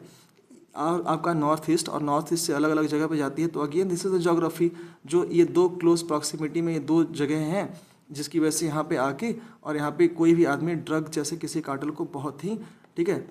इफेक्टिवली प्ले कर सकता है, उसके मतलब उसको बहुत ही अच्छे तरीके से चला सकता है और फिर हमारे सिक्योरिटी को एक तरीके से कॉम्प्रोमाइज़ कर सकता है, ठीक है, हमारे देश के। तो ये रीजंस हैं कि भाई ज्योग्राफी अगेन हमारे सिक्योरिटी सिचुएशन को अफेक्ट करती है। सिंपली अगर आपको लगता है कि फिर ज्योग्राफी कुछ नहीं रोल प्ले करता है तो फिर आप थोड़ा सा नॉर्थ ईस्ट का इधर नॉर्थ ईस्ट में देख लो, जम्मू कश्मीर के बारे में थोड़ा सा देख लो, ठीक है, ठीक है, नॉर्थ ईस्ट प्रॉब्लम्स को देख लो। आपको नहीं पता है कि यार ये जो डेंस जंगल्स हैं, है ना, यहाँ पे जो डेंस जंगल्स हैं, जो यहाँ पे फास्ट फ्लोइंग रिवर्स हैं, जो ये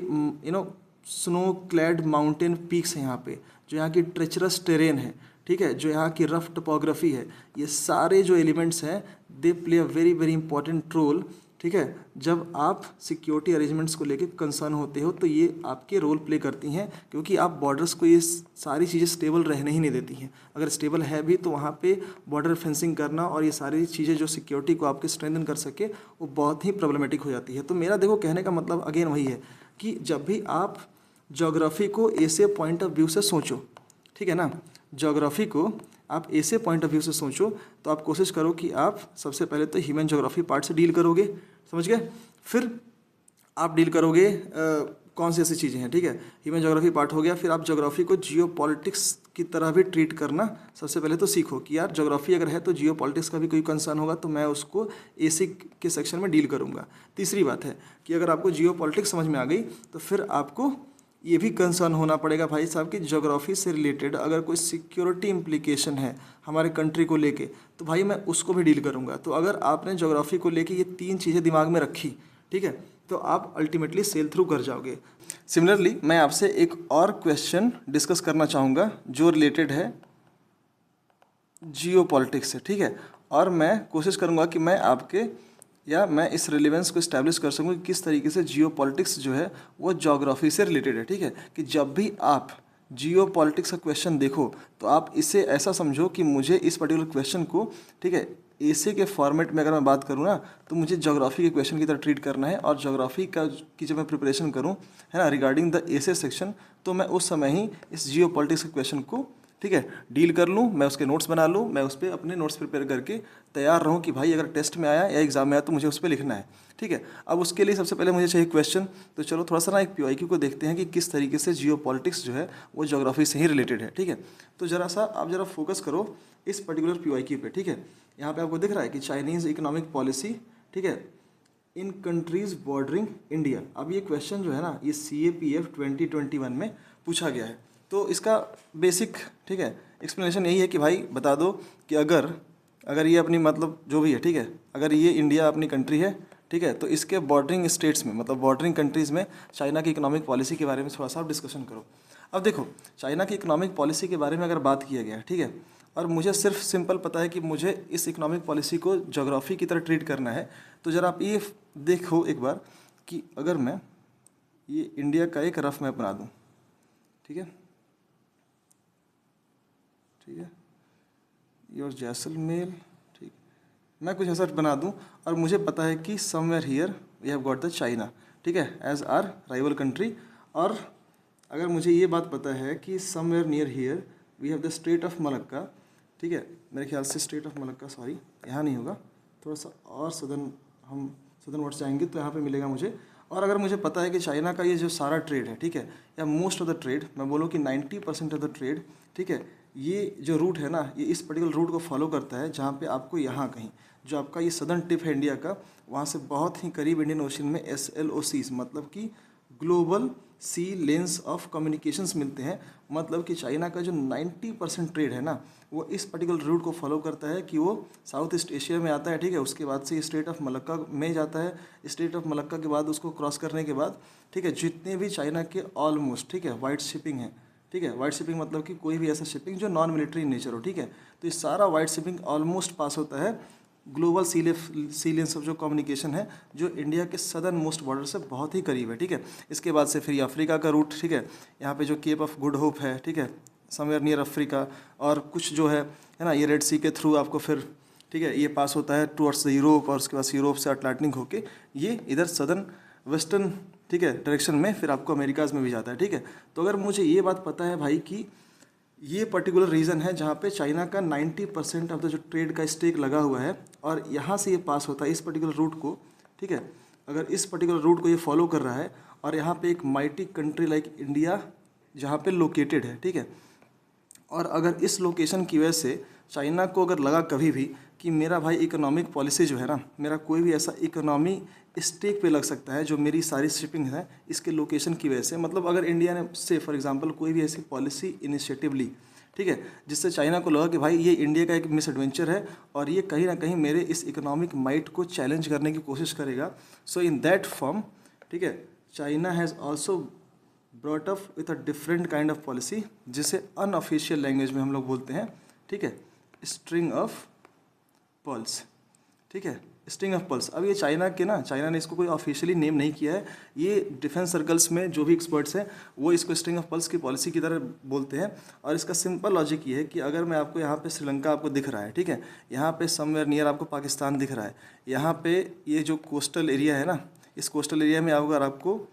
ग्वादर पोर्ट दिख रहा है, ठीक है, पाकिस्तान का, यहाँ पे अगर आपको हम्बनटोटा दिख रहा है, ठीक है ना, अगर आपको हम्बनटोटा दिख रहा है,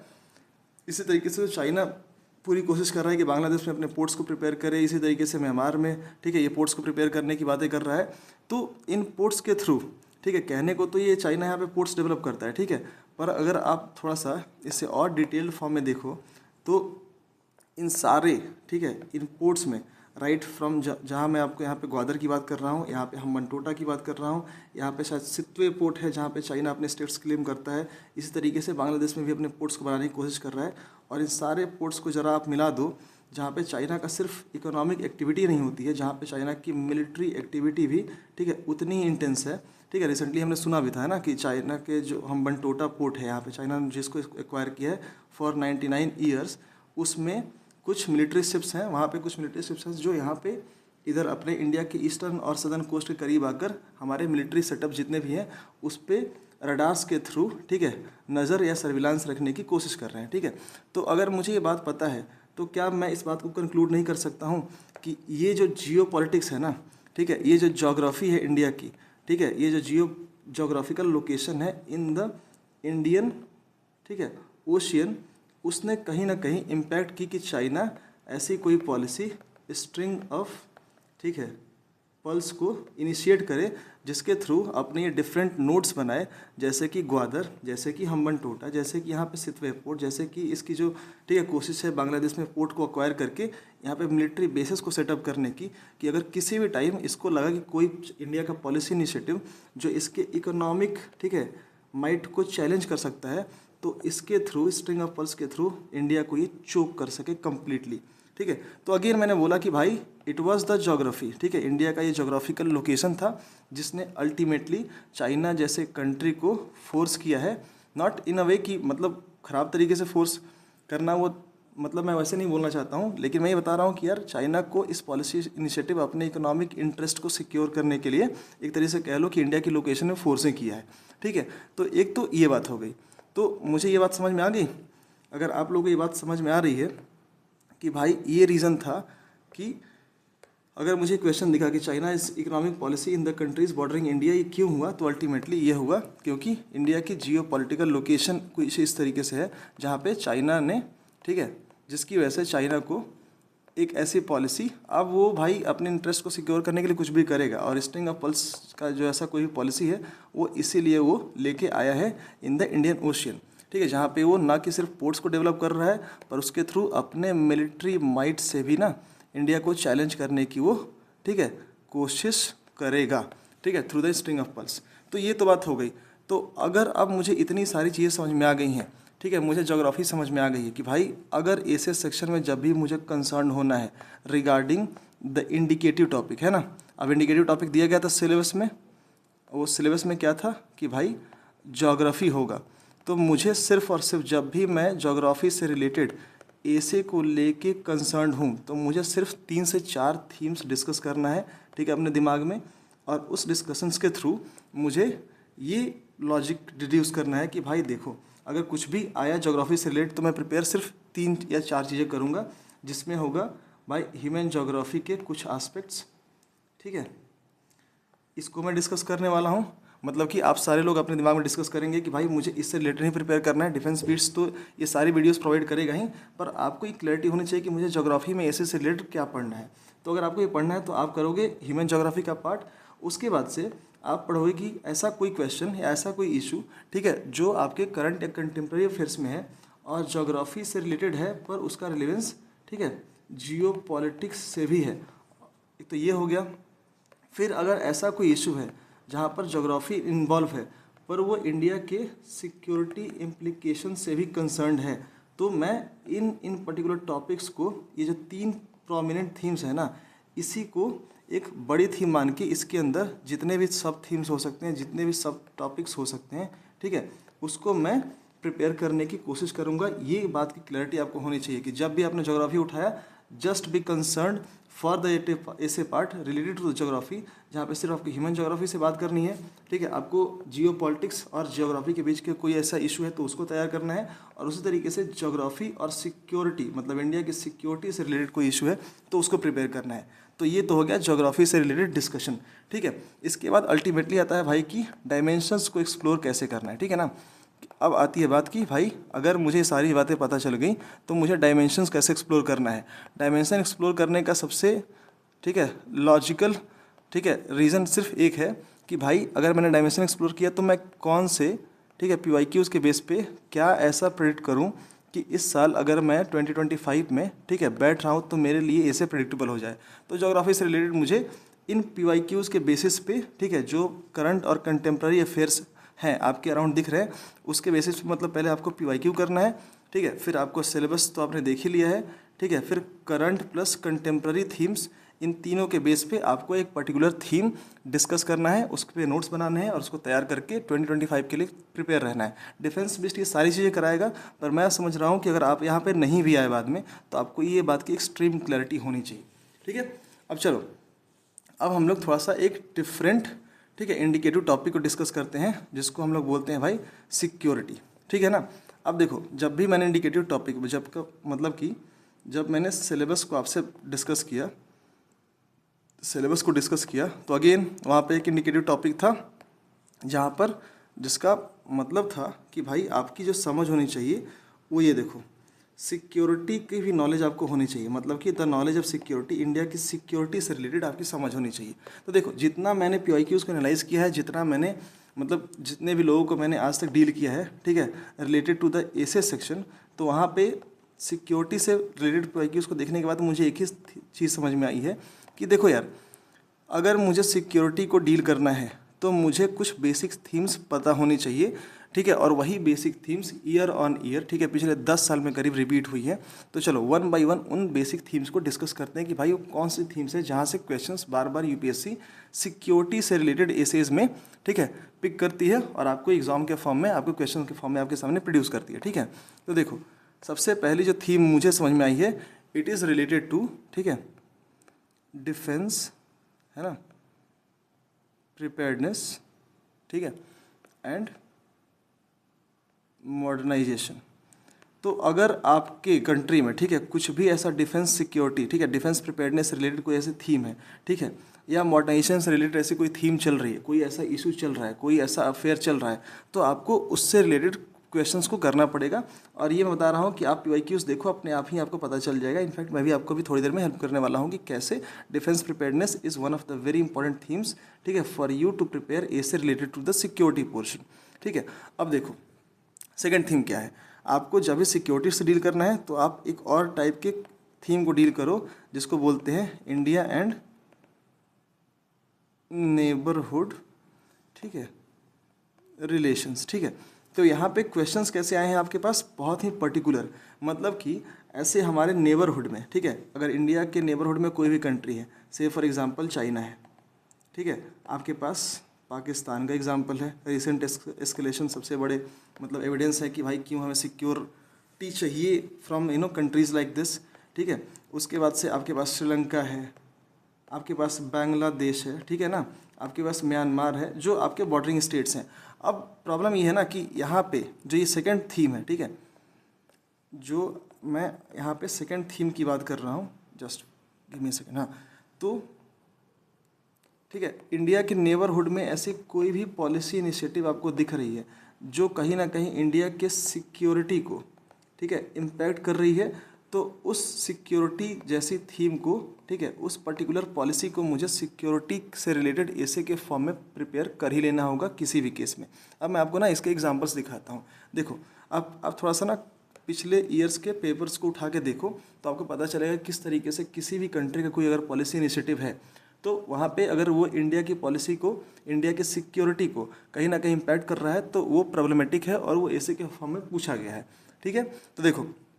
ये जरा आप इन क्वेश्चंस को उठा के देखो।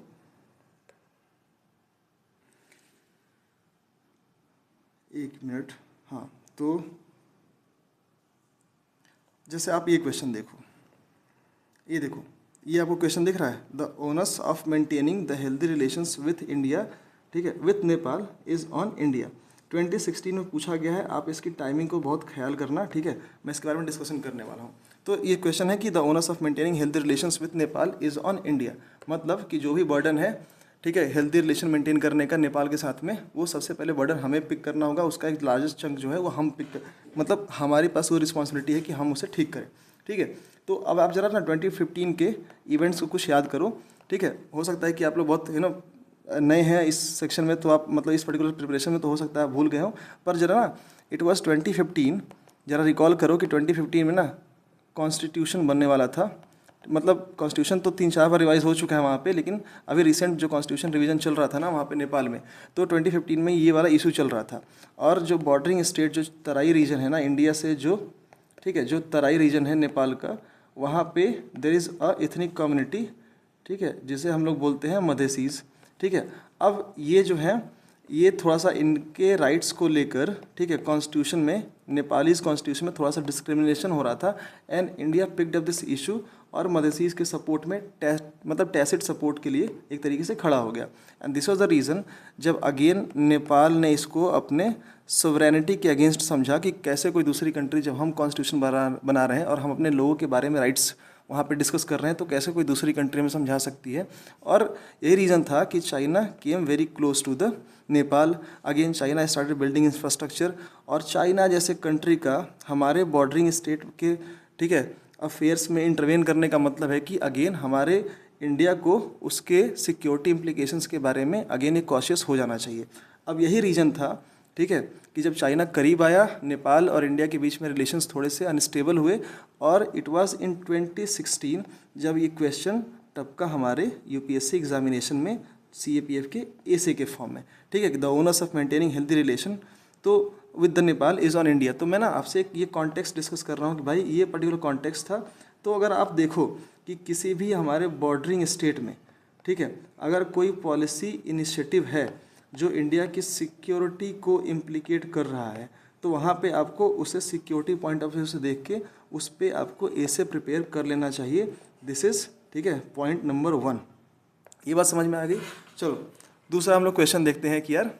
ठीक है, अगेन वही क्वेश्चन देखते हैं कि यार चाइना से, जैसे मैंने बोला ना कि इंडिया और नेबरहुड, जैसे जब मैं यहाँ पे डिस्कस कर रहा हूँ आप लोगों से, तो मैंने बोला कि भाई इंडिया और नेबरहुड दूसरी थीम है जब आपको सिक्योरिटी के लिए प्रिपेयर होना चाहिए। तो अगेन आप चाइना वाला एग्जांपल देख लो, जो हमने अभी इकोनॉमिक पॉलिसी के बारे में चाइना वाला डिस्कस किया क्वेश्चन, वो भी कहीं ना कहीं इस बात से रिलेटेड है भाई कि चाइना हमारा नेबरिंग स्टेट है, और चाइना अगर कोई भी ऐसी पॉलिसी इनिशिएटिव, से for example string of pulse के फॉर्म में ला रहा है और इंडिया की सिक्योरिटी, ठीक है, को इम्प्लीकेट करने की कोशिश कर रहा है, इंडिया की सिक्योरिटी के लिए कंसर्न है, तो हमें अगेन उसे सिक्योरिटी पॉइंट ऑफ व्यू से, ठीक है, एक ऐसे प्रिपेयर करने की हमें ज़रूरत है, हमें उस पर मतलब जंप करना चाहिए और हमें उसका प्रिपेयर कर लेना चाहिए, ठीक है। अब एक और क्वेश्चन थोड़ा सा देख लेते हैं। हाँ देखो, ये सिक्योरिटी है। अब ये जरा आप देखो, ये देखो जरा, सीनो पाक alliance and India's security again. अब अगेन आपको यहाँ पे दिख रहा है ये कि जो मैंने दूसरी थीम बताई कि भाई इंडिया एंड नेबरहुड, ठीक है, तो इंडिया के नेबरहुड में कोई भी ऐसी, मतलब इंडिया के नेबरहुड में ऐसा कोई भी कंट्री जो भी है, ठीक है, जैसे चाइना और पाकिस्तान का यहाँ पे डिस्कशन यहाँ पे करने को मिला है। और अगेन ये 2015 में ये क्वेश्चन पूछा गया है। तो अगेन मुझे पता है ना कि अगर ये नेबरिंग कंट्रीज़ में कोई भी पॉलिसी इनिशिएटिव अगेन कोई चली और अगर इंडिया की सिक्योरिटी को फिर से कहीं ना कहीं कंसर्न हो रहा है उस बात से, तो मुझे प्रिपेयर कर लेना चाहिए। अब ये तो हमें पता है ना कि ये मोर और लेस परपीचुअल पार्टनर्स हैं, ठीक है, against the security of India. तो अगर मैं बात करूँ ना कि भाई सीनो पाक अलायंस वाला जो ये क्वेश्चन है, सीनो पाक अलायंस, अभी मैं सिर्फ हर एक क्वेश्चन का ओवरव्यू दे रहा हूँ, मैं इन सारे क्वेश्चंस को बहुत डिटेल में डिस्कशन करूँगा। तो अगर मैं इसको ना सिर्फ एक ओवरव्यू दूँ कि भाई सीनो पाक अलायंस किस तरीके से, ठीक है, इंडिया की सिक्योरिटी, ठीक है, के लिए एक प्रॉब्लमेटिक, ठीक है, थीम है या प्रॉब्लमेटिक क्वेश्चन है। तो भाई हमें पता है ना कि ये तो जनरल डिस्कशन का हिस्सा है, हम लोग हमेशा डिस्कस करते हैं भाई कि हम टू फ्रंट वॉर जैसी किसी सिचुएशन को फेस करते हैं, ठीक है, मतलब कि नॉर्थ वेस्टर्न बॉर्डर्स में हमारे पास ये पाकिस्तान है, ठीक है, हमारे नॉर्दर्न बॉर्डर्स में हमारे पास, ठीक है, चाइना का बहुत तगड़ा सा एग्जाम्पल है। चलो दूसरा एग्जाम्पल देख लो फिर किस तरीके से सीनो पाक अलायंस हमारे सिक्योरिटी के अगेंस्ट है, ठीक है। तो आप देखो कि अगेन मैंने स्ट्रिंग ऑफ पल्स पॉलिसी के बारे में बात की, ठीक है, स्ट्रिंग ऑफ पल्स पॉलिसी के बारे में रिसेंटली मैंने बात की। तो आप देखो कि क्या जो ग्वादर पोर्ट, ठीक है, डेवलप किया जा रहा है, ठीक है, थ्रू चाइना इन पाकिस्तान, यहाँ पे सिर्फ पोर्ट डेवलपमेंट नहीं है, सिर्फ चाइना की इकोनॉमिक, ठीक है, चाइना की इकोनॉमिक एक्टिविटीज़ नहीं हो रही हैं, रादर यहाँ पे मिलिट्री भी एक सर्टेन लेवल पे प्रेजेंस देखा गया है। तो क्या मुझे नहीं लगता कि भाई, क्या आपको ये लॉजिकल से समझ में नहीं आती बात की, मतलब ये सिक्योरिटी के लिए भी उतना ही खतरनाक है हमारे देश के, ठीक है। फिर देखो तीसरा एग्जांपल देख लो कि अगर मुझे कोई BRI जैसा एक पॉलिसी इनिशिएटिव दिखता है चाइना जैसे किसी कंट्री से, जिसको हम लोग बोलते हैं बेल्ट एंड रोड इनिशिएटिव, और अगर मुझे पता है भाई कि अगर ये अपना इंडिया है, अगर ये पाकिस्तान ऑक्यूपाइड कश्मीर है, ये वाला पोर्शन, ठीक है, और यहाँ से एक CPEC, ठीक है, CPEC चाइना एक पाकिस्तान इकोनॉमिक कॉरिडोर, CPEC जैसा कोई, ठीक है, पॉलिसी इनिशिएटिव लिया गया है जो अल्टीमेटली ग्वादर पोर्ट को डिस्कस करता है, ग्वादर पोर्ट को ज्वाइन करता है यहाँ पे आके। तो क्या ये हमारे देश के स्वरनेट, जहाँ पे हम पाकिस्तान ऑक्यूपाइड कश्मीर को, जो हमारा क्लेम है, जो हमारा हमेशा से था और रहेगा भी, तो क्या ये पाकिस्तान ऑक्यूपाइड कश्मीर से जो ये रास्ता गुजर रहा है, ठीक है, जो चाइना पाकिस्तान इकोनॉमिक जो एक कॉरिडोर पास हो रहा है, क्या इंडिया की सोवरेनिटी और उसकी इंटेग्रिटी को चैलेंज नहीं करता? तो again question remains the same कि अगर मेरे पास, ठीक है, ये टू फ्रंट वॉर जैसे सिचुएशन है, ठीक है, स्ट्रिंग ऑफ पॉलिसी में इस ग्वादर पोर्ट का कुछ इंपॉर्टेंस है, BRI के थ्रू ये हमारी चाइना के कोई ऐसा पॉलिसी इनिशिएटिव जो हमारी नेबरिंग कंट्री है और हमारे सॉवरेनिटी और इंटीग्रिटी को, ठीक है, क्वेश्चन कर रहा है, तो मुझे अगेन उसे प्रिपेयर कर लेना चाहिए, ठीक है। तो देखो थीम नंबर 1 हमने डिस्कस किया कि भाई डिफेंस प्रिपेयर्डनेस और मॉडर्नाइजेशन से रिलेटेड ऐसा कोई भी अगर थीम देश में चल रहा है, ठीक है, ऐसा कोई भी, ठीक है, इशू, कोई भी ऐसे करंट अफेयर में उसकी नॉलेज चल रही है जहाँ पे आर्मी या गवर्नमेंट बहुत ज़्यादा पुश करे जिस इशू को, तो हमें उसे प्रिपेयर कर लेना चाहिए। दूसरा, इंडिया के नेबरहुड में, ठीक है, अगर ऐसी कोई पॉलिसी इनिशिएटिव है जो इंडिया के सिक्योरिटी को लिए खतरा है, तो उसको हमें प्रिपेयर कर लेना है। जो थर्ड क्वेश्चन है, ठीक है, जो थर्ड थीम है जहाँ पर UPSC बहुत इंटरेस्टेड है regarding the ACS for the security portion जो सिलेबस में दिया गया है, वो क्या है कि इंडिया के, ठीक है, इंडियाज इंटरनल सिक्योरिटी अरेंजमेंट्स, ठीक है। तो ये थीम नंबर 3 है जहाँ पर UPSC मुझे पर्टिकुलरली बहुत इंटरेस्टेड दिखा है। तो थीम नंबर 1 ये हो गई, theme number 2 and theme number 3 की India and internal security arrangement. अगर मैं इसको बोलूँ कि थीम नंबर 3 है, तो आप देखो कि इस पर भी बहुत सारे क्वेश्चन पूछे गए हैं। अब इस पर्टिकुलर थीम में एक सर्टेन टाइप ऑफ, देखो ये क्वेश्चंस आते हैं, ठीक है, मतलब कि अगर मैं बोलूँ कि इंडिया के, ठीक है, इंटरनल सिक्योरिटी अरेंजमेंट में, ठीक है, 2 टाइप के क्वेश्चंस आते हैं, ठीक है। एक तो बहुत ही पर्टिकुलर, मतलब ऐसा कोई भी इशू जो सिक्योरिटी से रिलेटेड है, तो बहुत ही पर्टिकुलर क्वेश्चंस उसमें पूछे जाते हैं। से फॉर एग्जांपल आप PYQ को उठा के देखो तो वहाँ पे LWE से रिलेटेड, मतलब कि लेफ्ट विंग एक्सट्रीमिज्म से रिलेटेड क्वेश्चंस पूछे गए हैं, ठीक है। कैसे इन्फिल्ट्रेशन जो है ना हमारे इंटरनल सिक्योरिटी के लिए थ्रेट हैं, ये क्वेश्चन पूछा गया है। इसी तरीके से, ठीक है, बॉर्डर एरियाज़ में या बॉर्डर एरियाज़ को सिक्योरिटी से रिलेटेड कैसे चैलेंजेस हैं, ये क्वेश्चंस पूछे गए हैं इन रिसेंट ईयर्स। ठीक है, तो बहुत ही जो पर्टिकुलर स्पेसिफिक कोई इशू है जो इंडिया की सिक्योरिटी और सॉवरेनिटी को चैलेंज करता है, जैसे LW इन्फिल्ट्रेशन एरियाज़, जो बॉर्डर एरिया की सिक्योरिटी है उसे कैसे कर रहे हैं, ऐसे क्वेश्चंस हमारे साथ पूछे जा रहे हैं। ठीक है, उसके बाद से थोड़े से जनरल टाइप के भी क्वेश्चन हैं यहाँ पे। ठीक है, जैसे अभी कुछ ईयर पहले मेरे ख्याल से एक क्वेश्चन था जहाँ पे इंडिया की ना इंटरनल सिक्योरिटी जो है, इंटरनल सिक्योरिटी के इमर्जिंग थ्रेट्स के बारे में पूछ लिया था भाई, कि जो इंडिया का जो पूरा इंटरनल सिक्योरिटी आर्किटेक्चर है ना, उसके में बता दो कि इन जनरल कौन से इमर्जिंग थ्रेट्स हैं जो उसकी सोवरेनिटी और इंटीग्रिटी को चैलेंज कर रहे हैं। तो देखो, दो टाइप के यहाँ पे क्वेश्चंस पूछे जाते हैं, इसके लिए कॉशियस रहना। तो जैसे कि एक स्पेसिफिक भी हो सकता है, मतलब स्पेसिफिक क्वेश्चन रिलेटेड क्वेश्चन हो सकता है, और एक जनरल भी पूछा जा सकता है। तो हमें इन दोनों टाइप के क्वेश्चंस को इन डिटेल डिस्कस कर लेना है। तो ये तो बहुत इजी है, पर यहाँ पे हमारी थोड़ी सी मेहनत लगेगी जब हमें ईच एंड एवरी इशू को, ठीक है, इतना प्रिपेयर कर लेना होगा कि हम वहाँ पर 280 to 300 वर्ड्स का एक एसे तो प्रोड्यूस कर ही पाएँ। ठीक है, अब ये मैं क्यों बोल रहा हूँ, देख लो जरा, प्रीवियस ईयर क्वेश्चंस भी देख लेते हैं। अब देखो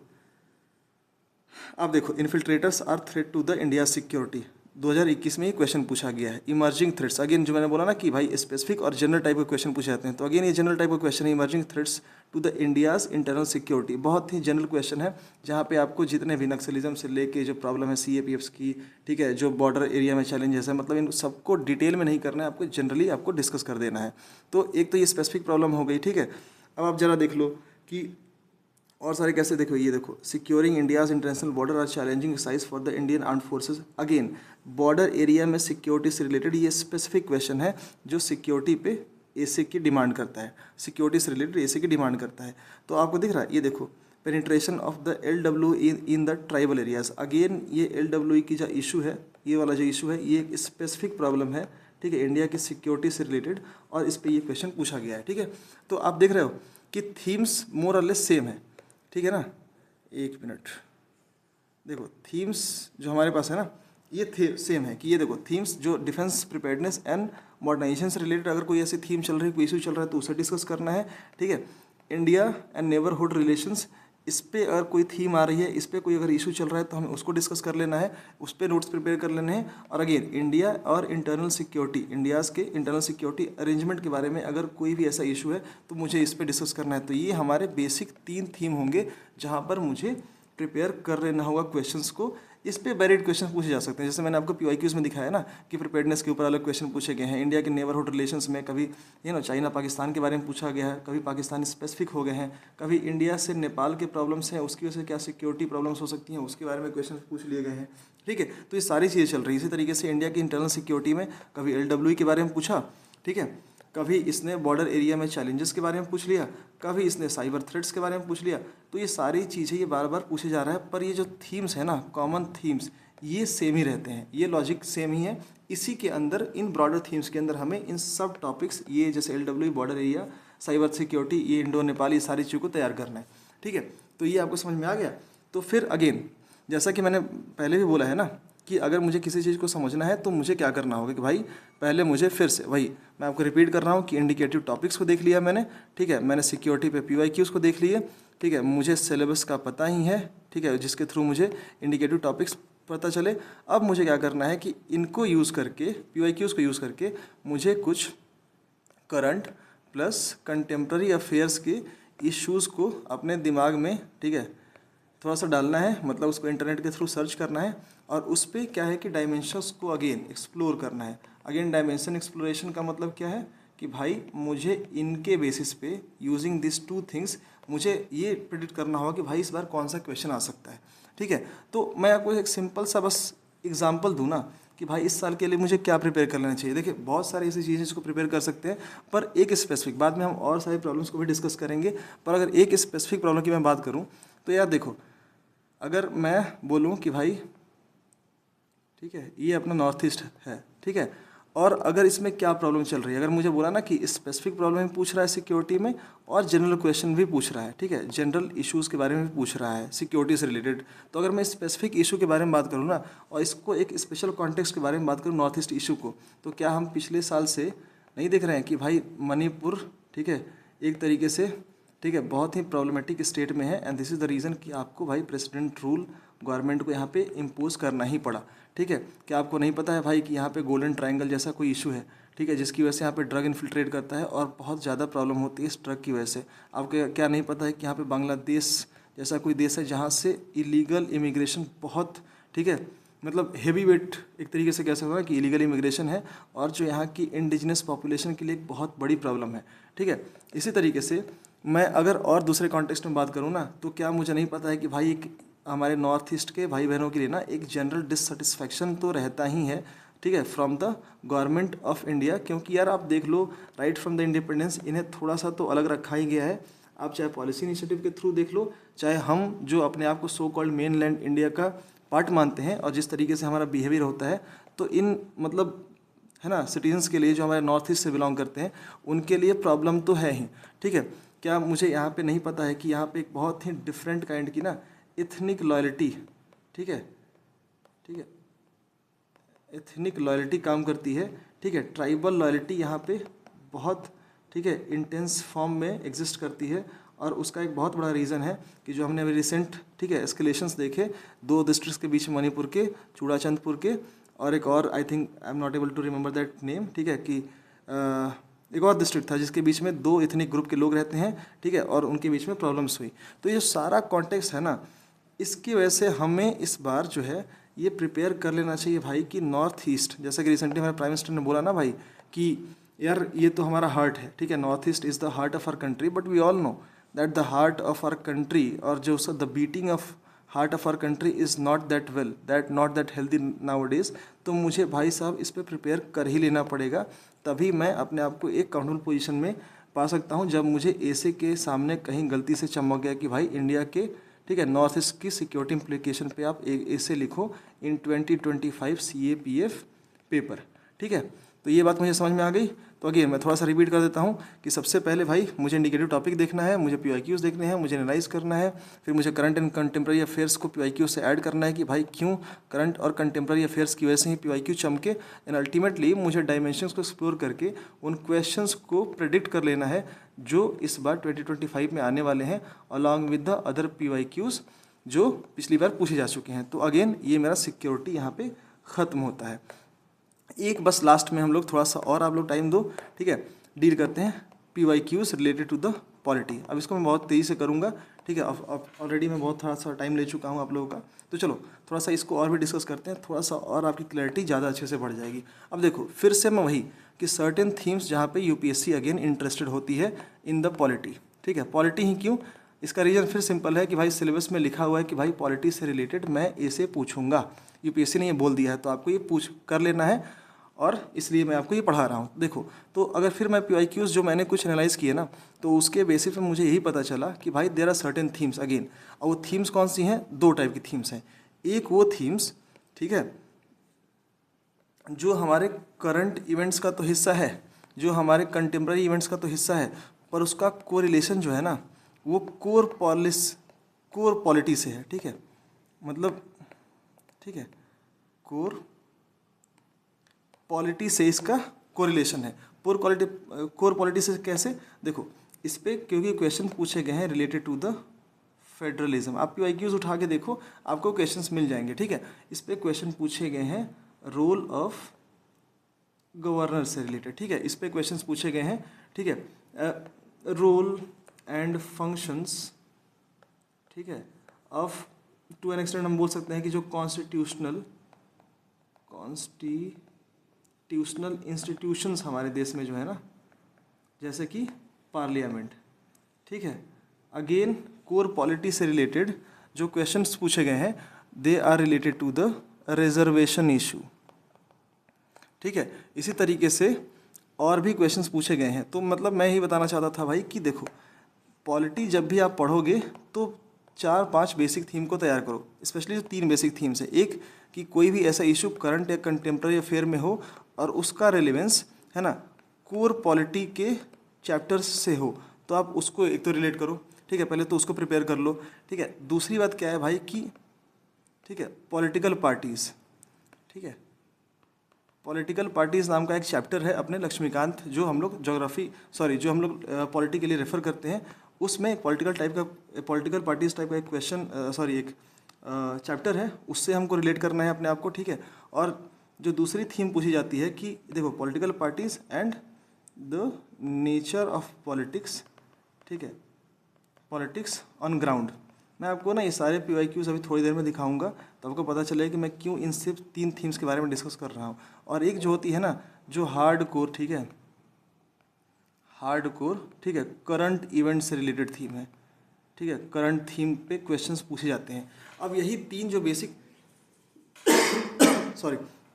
ये 3 बेसिक थीम्स हैं जहाँ से अगेन ये पॉलिटी पे क्वेश्चंस सोर्स किए जाते हैं। और मैं इसका आपको सीधा साधा एग्जांपल दिखाता हूँ। तो जैसे मैंने इस वाले पर्टिकुलर थीम के लिए तो मैंने डिस्कस कर लिया भाई कि देखो यहाँ पे फेडरलिज्म पूछा गया है, यहाँ पे रोल ऑफ गवर्नर पूछा गया है, ठीक है, यहाँ पे पूछा गया है कि भाई आप ना पार्लियामेंट से में जो खराब परफॉर्मेंस है उसके रीजन बता दो। तो अगेन कोई कॉन्स्टिट्यूशन इंस्टीट्यूशन है जो ठीक से up to the bar perform नहीं कर रहा है तो उसके बारे में पूछ लिया गया है, ठीक है। तो ऐसे क्वेश्चंस पूछे जा रहे हैं, यहाँ पे रिजर्वेशन पूछा जा रहा है। अगेन ये सारे इश्यूज करंट इवेंट का हिस्सा रहते हैं, कंटेम्प्रेरी इवेंट्स का हिस्सा रहते हैं, पर इसका एक रिलेवेंस कोर जो पॉलिटी की हमारी अंडरस्टैंडिंग है ना उससे कहीं ना कहीं हम डिड्यूस करते हैं, तो हमें इसको कोर पॉलिटी की तरह ट्रीट करना होगा। दूसरे क्वेश्चंस कैसे हैं, पॉलिटिकल पार्टीज और जो नेचर ऑफ पॉलिटिक्स हमारे देश में है ना उस पर क्वेश्चंस पूछे जाते हैं। और तीसरा हार्ड कोर करंट इवेंट्स, जैसे इस पर ना आप इनिशियल जैसे रिसेंट कुछ ईयर्स में देखोगे तो आपको UCC के बारे में पूछा गया होगा, ठीक है, आपको रिलीजियस फंडामेंटलिज्म के बारे में पूछा गया होगा। अब रिलीजियस फंडामेंटलिज्म जो है ना ये कोई बहुत ही, ठीक है, ऐसा टॉपिक नहीं है जिसको आप कोर पॉलिटी से रिलेट कर सको, पर क्योंकि हमारे देश में थोड़ी सी ऐसी प्रॉब्लम होती है ना, तो इसके बारे में भी ऐसे क्वेश्चंस तो ये है पूछे गए हैं और ये है इसलिए कोर इश्यूज, ठीक है। अब मतलब मैं कोर क्यों बोल रहा हूँ कि ये करंट का थीम है, क्योंकि यार देखो एक ही बार तो डिस्कस है ना कि आर्टिकल 44 में गवर्नमेंट को भाई साहब UCC लाने के लिए, ठीक है, एफर्ट करना चाहिए, यही है। तो अब इसको मैं कितना ही कोर करूँ, कितना ही बोलूँ कि भाई कोर पॉलिटी का इशू है, ठीक है, अल्टीमेटली है ये करंट का। एक बार किसी पॉलिटिकल पार्टी के थ्रू या किसी है ना एक्टिविज़म जो लोग करते हैं ग्राउंड पे उसके थ्रू अगर ये एक बार सरफेस में आ गई न्यूज़ के, तो भाई फिर ये एक तरीके से आप कह लो कि, और अगर ये मतलब कि पॉलिटिकल ग्राउंड पे अगर एक तरीके से कह लो कि अगर रेजोनेट कर गया ये थीम UCC टाइप का, तो भाई ये कोर है ना, कोर करंट अफेयर का न्यूज़ बन जाता है। और उस करंट अफेयर के थ्रू भाई हम लोग इसको डिड्यूस कर सकते हैं भाई कि ये आने वाला है या प्रीवियस ईयर क्वेश्चंस में पूछे जा चुके हैं। तो ये तो हो गए भाई साहब कोर करंट अफेयर के ऐसे थीम्स जो पॉलिटी में आ चुके हैं या आ सकते हैं। दूसरे हम लोग डिस्कस करते हैं भाई कि पॉलिटिकल पार्टीज से रिलेटेड और nature of the politics on the ground क्या है इस देश में, उससे रिलेटेड इस पर्टिकुलर थीम पे कौन से क्वेश्चंस पूछे गए हैं, उससे रिलेटेड PYQs को थोड़ा सा हम देखते हैं। तो देखो ये है हमारे पॉलिटी के क्वेश्चंस, ठीक है। तो अगर मैं बोलूँ कि पॉलिटिकल पार्टीज ग्राउंड पे क्या है और कैसे वर्क करते हैं, तो उनके बारे में अगर मैं बात करूँ तो देखो ये देखो नॉन परफॉर्म देखो द कॉम्प्लेक्सिटी एंड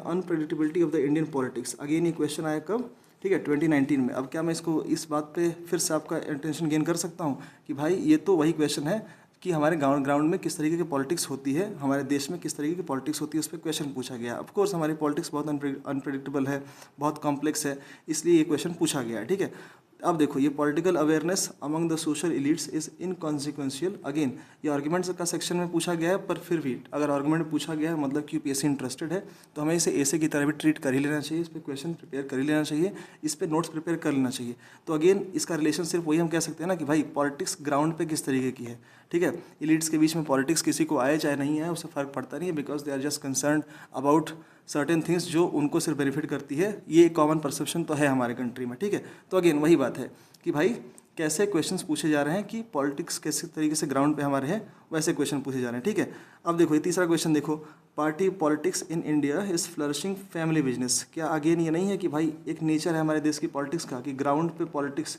ठीक है, स्प्रेड फॉर्म में पॉलिटिक्स हम कुछ भी कह लें भाई कि नहीं ये एक तरीके से आप हेरिडिटरी नहीं होनी चाहिए क्योंकि भाई वहाँ पे नया टैलेंट नहीं आ सकता, पर ग्राउंड में तो भाई पॉलिटिक्स यही होती है। तो अगेन वो जो क्वेश्चंस ना जो हम लोग चौराहे पे डिस्कस करते हैं भाई कि ये नहीं होना चाहिए वो नहीं होना चाहिए, ये सारे क्वेश्चंस पे आपका एक जो साउंड, ठीक है, आपका साउंड व्यू क्या है वो UPSC जाने की कोशिश करती है। And that's why they put it in the form of, ठीक है,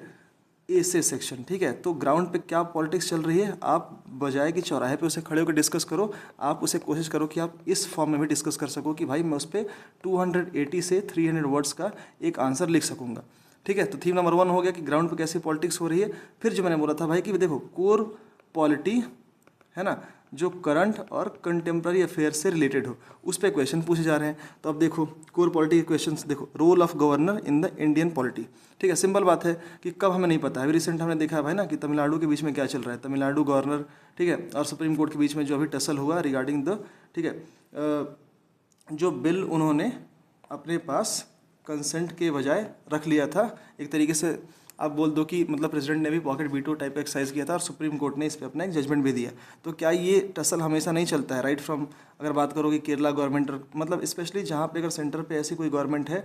जिसके अपोजिशन पार्टी का कोई ऐसा पार्टी है जो किसी दूसरे स्टेट में रूल कर रहा है, तो हमेशा जो गवर्नर है वो एक रोड ब्लॉक तो बनते हुए दिखा है हमारी इस पॉलिटी में, और इस पे ये क्वेश्चन आया। तो अगेन ये करंट अफेयर का क्वेश्चन है, हमेशा ये करंट में रेजोनेट करता है, पर इसका रिलेशन कोर पॉलिटी से है, तो ये क्वेश्चन फिर से पूछा गया। ठीक है, अब देखो ये देखो, India needs to redefine its relation between the centre and the state. क्या मैं इसको नहीं बोलूँ कि भाई ये फेडरलिज्म का क्वेश्चन है, मतलब इसको आप कैसे भी फ्रेम कर लो, पर अल्टीमेटली अगर सेंटर स्टेट रिलेशन के बारे में बात की जा रही है तो अल्टीमेटली भाई ये फेडरलिज्म का क्वेश्चन है। ठीक है, अभी आप रिसेंट में देख लो कि फिर से ये करंट अफेयर या कंटेम्प्रेरी अफेयर्स में साल भर रहता है, आप किसी भी ईयर में जाकर पूछ लो, आप ये साल भर ही आपको करंट और कंटेम्प्रेरी अफेयर्स में दिख ही जाएगा। तो अगेन भले यहाँ पे करंट या कंटेम्प्रेरी अफेयर्स का हिस्सा है, पर है ये कोर पॉलिटी का हिस्सा, तो फिर से इसको इसने मैंने कोर पॉलिटी में रखा। अब आप देखो non performing parliament unhealthy trend in the democracy, again ये कोर पॉलिटी है। कोई ऐसा कॉन्स्टिट्यूशनल इंस्टीट्यूशन है जो अगर परफॉर्म नहीं कर रहा है तो उस पर क्वेश्चन पूछे गए हैं। तो मतलब मेरा कहने का मतलब लॉजिक सिंपल है कि अगर कोर मतलब ठीक है कंटेम्प्रेरी और करंट अफेयर्स कोई हिस्सा है और मुझे उसके क्वेश्चंस जो है उसके मुझे उसके आंसर जो करंट कोर पॉलिटी चैप्टर से मिलते हैं तो मैं उसको प्रिपेयर करूंगा। तो थीम नंबर 1 ये हो गई। तो देखो हमने ये बेसिक थीम्स डिसाइड की पॉलिटी के लिए कि भाई क्या क्या पूछा जा रहा है। तो पूछा ये जा रहा है कि एक मिनट, हाँ, कि भाई कोई भी ऐसा करंट इवेंट जो कोर पॉलिटी से रिलेटेड हो, पॉलिटिकल पार्टी ग्राउंड पे कैसा वर्क कर रहा है, ठीक है, और उसके बाद से नेचर ऑफ पॉलिटिक्स हमारे देश में ग्राउंड पे कैसा है, इसके बारे में क्वेश्चंस पूछे गए हैं। और तीसरी बात हमने यहाँ पे डिस्कस की थी भाई कि अगर कोई कोर इवेंट है, ठीक है, कोई करंट इवेंट जो है जो जिसका बहुत ज़्यादा पॉलिटी से रिलेवेंट नहीं है पर ऐसे ही मतलब सरफेस हो गया है न्यूज़ पे, तो उसके बारे में हम लोग डिस्कशन करेंगे, उसके बारे में नोट्स प्रिपेयर करेंगे, उसे ऐसे की तरह ट्रीट करेंगे for the polity in the syllabus, for the polity section in the syllabus, और फिर हम लोग उस पर नोट्स प्रिपेयर करके अपने को फिर से कंफर्टेबल पोजीशन में 2025 के ऐसे सेक्शन के लिए प्रिपेयर कर सकते हैं। ठीक है, तो this is the entire discussion about, मतलब मैंने देखो अब इसमें बहुत सारे डिस्कस कर सकता हूँ जिस तरीके से मैंने अभी मतलब पॉलिटी के बारे में डिस्कशन की, जैसे मैंने ज्योग्राफी के बारे में डिस्कशन की, इस तरीके से जो मैंने एक मिनट, हाँ, मैंने सिक्योरिटी के बारे में डिस्कशन की। तो इसी तरीके से अभी बहुत सारे थीम्स हैं जैसे कि सोसाइटी, ठीक है, सोसाइटी एंड सोशल डेवलपमेंट, ठीक है, ये एक थीम है जिस पे मुझे डिस्कशन करना है आपके ऊपर, और मैं मतलब कि बाद में करूँगा भी। ठीक है, इसी तरीके से यूपीएससी जो इकोनॉमिक का टॉपिक है, इकोनॉमी की नॉलेज जो हमारे इंडिकेटिव टॉपिक्स के लिस्ट में जो सिलेबस में दिया गया है उस पर डिस्कशन करना है। जनरली यहाँ से मतलब टेक्नोलॉजी से रिलेटेड और एग्रीकल्चर से रिलेटेड ही क्वेश्चन पूछे जा रहे हैं तो उस पर डिस्कशन करेंगे। सोसाइटी एंड सोशल डेवलपमेंट में जनरली ह्यूमन राइट्स इश्यूज़ के बारे में ज़्यादा क्वेश्चन आते हैं, और एजुकेशन को कैसे बेहतर बनाया जा सकता है ऐसे क्वेश्चंस आते हैं। तो अगर आप जाके PYQs देखोगे तो आपको पता चल जाएगा कि ऐसी थीम्स वहाँ पे हैं। ठीक है, तो ये तो सारा डिस्कशन है अराउंड द पॉलिटी। ठीक है, सिक्योरिटी पे जो PYQs हैं, ज्योग्राफी से PYQs हैं, जो कन्फ्यूजन होता है इस पे मैंने सारा आपसे 1 by 1 इसीलिए मैंने डिस्कस किया कि आप इस बात को लेके बिल्कुल भी कंफ्यूज मत हो जाओ। ठीक है, कि आपको प्रिपेयर कैसे करना है। ठीक है ना, कि व्हाट टू रीड वाला जो सेक्शन है ना, ये यही है कि व्हाट टू रीड का जो कन्फ्यूजन है आपके सामने वो ऐसे ही ख़त्म होगा कि सिंपल है कि भाई मुझे PYQs को उठाना है, मुझे सिलेबस को उठाना है, मुझे इन दोनों के बीच में कोरिलेशन इस्टेब्लिश करना है। इस PYQ के थ्रू मुझे एक पर्टिकुलर ईयर में जो प्रीवियस ईयर है जब मैं देने वाला हूँ उस एग्ज़ाम को, तो करंट और कंटेम्प्रेरी अफेयर्स को एकदम खंगाल देना है। उसके बेस पे मुझे कुछ डायमेंशंस को एक्सप्लोर करना है और कुछ ऐसे सर्टेन टॉपिक्स को प्रेडिक्ट कर लेना है जो मुझे लगता है कि आ सकता है 2025 के ऐसे में, और प्लस उन PYQs को भी तैयार करना है जो पहले जहाँ पर UPSC अपना इंटरेस्ट शो कर चुकी है। ठीक है, तो ये है इंटायर डिस्कशन। अब देखो एक इम्पॉर्टेंट डिस्कशन हमारे पास आता है भाई कि हाउ मच, ठीक है, हाउ मच टू स्टडी। अब भाई ये क्यों करना है। ठीक है भाई, देखो सिंपल यहाँ पे एक क्लासिक सा डिबेट है भाई, देखो कि लेस इज मोर। ठीक है, द मोर द मेरियर। ठीक है,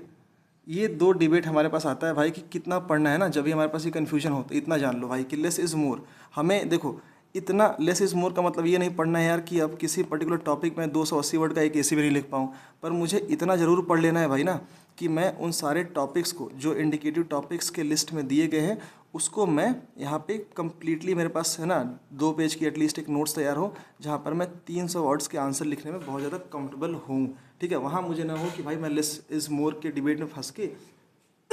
सॉरी, और मैंने उसको प्रिपेयर ही नहीं किया जो मुझे प्रिपेयर करना चाहिए था। तो एक तो पॉइंट ये हो गया। ठीक है,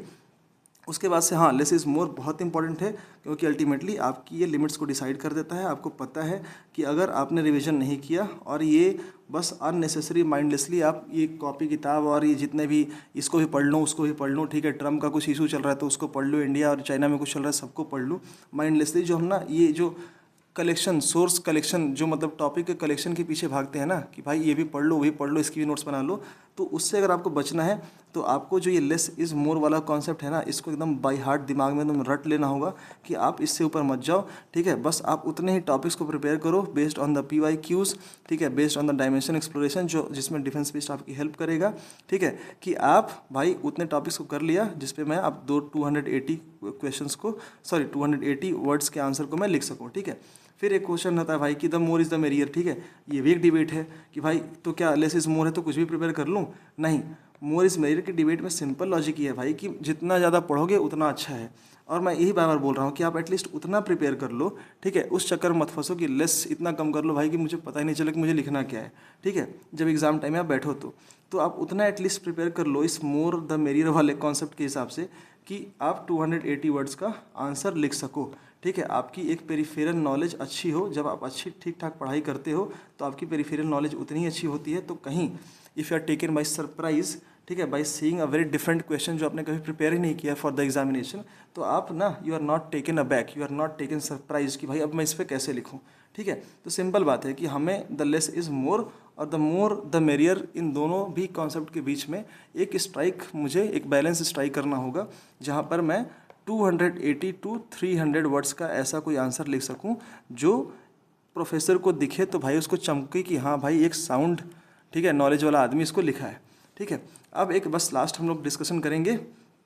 कि भाई डिफेंस बीस्ट के प्लान्स क्या हैं। ठीक है, तो हमारे देखो भाई प्लान्स बहुत ही सिंपल है। ठीक है, आगे आने वाले मतलब 1 महीने या 1.5 महीने के लिए, ठीक है, कि जुलाई 15 तक हमने अपना टारगेट रखा है कि हम कोशिश करेंगे कि 30 से ऐसे 35, ठीक है, 30 to 35 हम ऐसे थीम्स को आपके लिए डिसाइड कर दें। ठीक है, जहाँ पे हम आपको वन बाय वन, ठीक है, on probably on every alternative day मैं आपके लिए वीडियोस लेके आऊँ उन सारे टॉपिक्स पे जो मुझे लगता है कि इंपॉर्टेंट है, based on the PYQs, based on the current affairs जो यहाँ पूछे जा सकते हैं, उस पर मैं वन बाय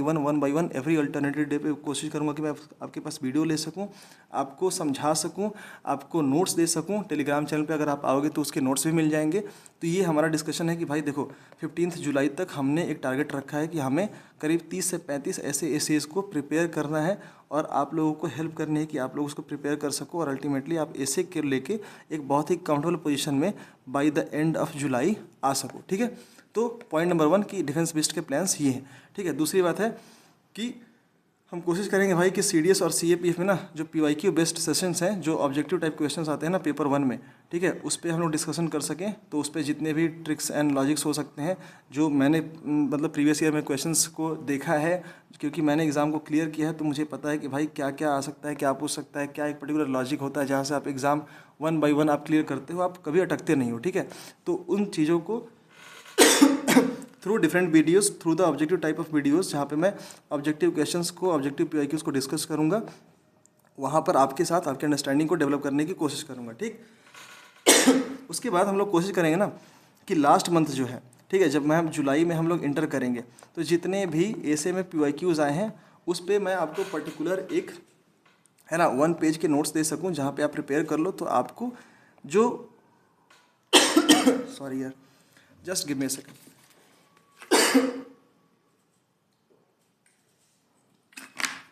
हाँ, तो मैं ये बोल रहा था कि जो लास्ट मंथ में ना हम लोग ये कोशिश करेंगे कि जुलाई में कि जितने भी टॉपिक्स आ चुके हैं, ठीक है, उस पर मैं आपको मॉडल आंसर्स प्रोवाइड कर सकूँ model answers of course on the PYQs related to the essays जो एटलीस्ट 2015 से लेके 2024 तक पूछे गए हैं, ठीक है। तो इन PYQs को हम लोग डिस्कस भी करेंगे और 1 बाय 1 आप मेरे टेलीग्राम चैनल पे थोड़ा सा एक्टिव रहना, वहाँ पे आपको ये सारी चीज़ें मिल जानी है by the month of July, ठीक है। उसके बाद से हम लोग थोड़ा सा थ्रस्ट करेंगे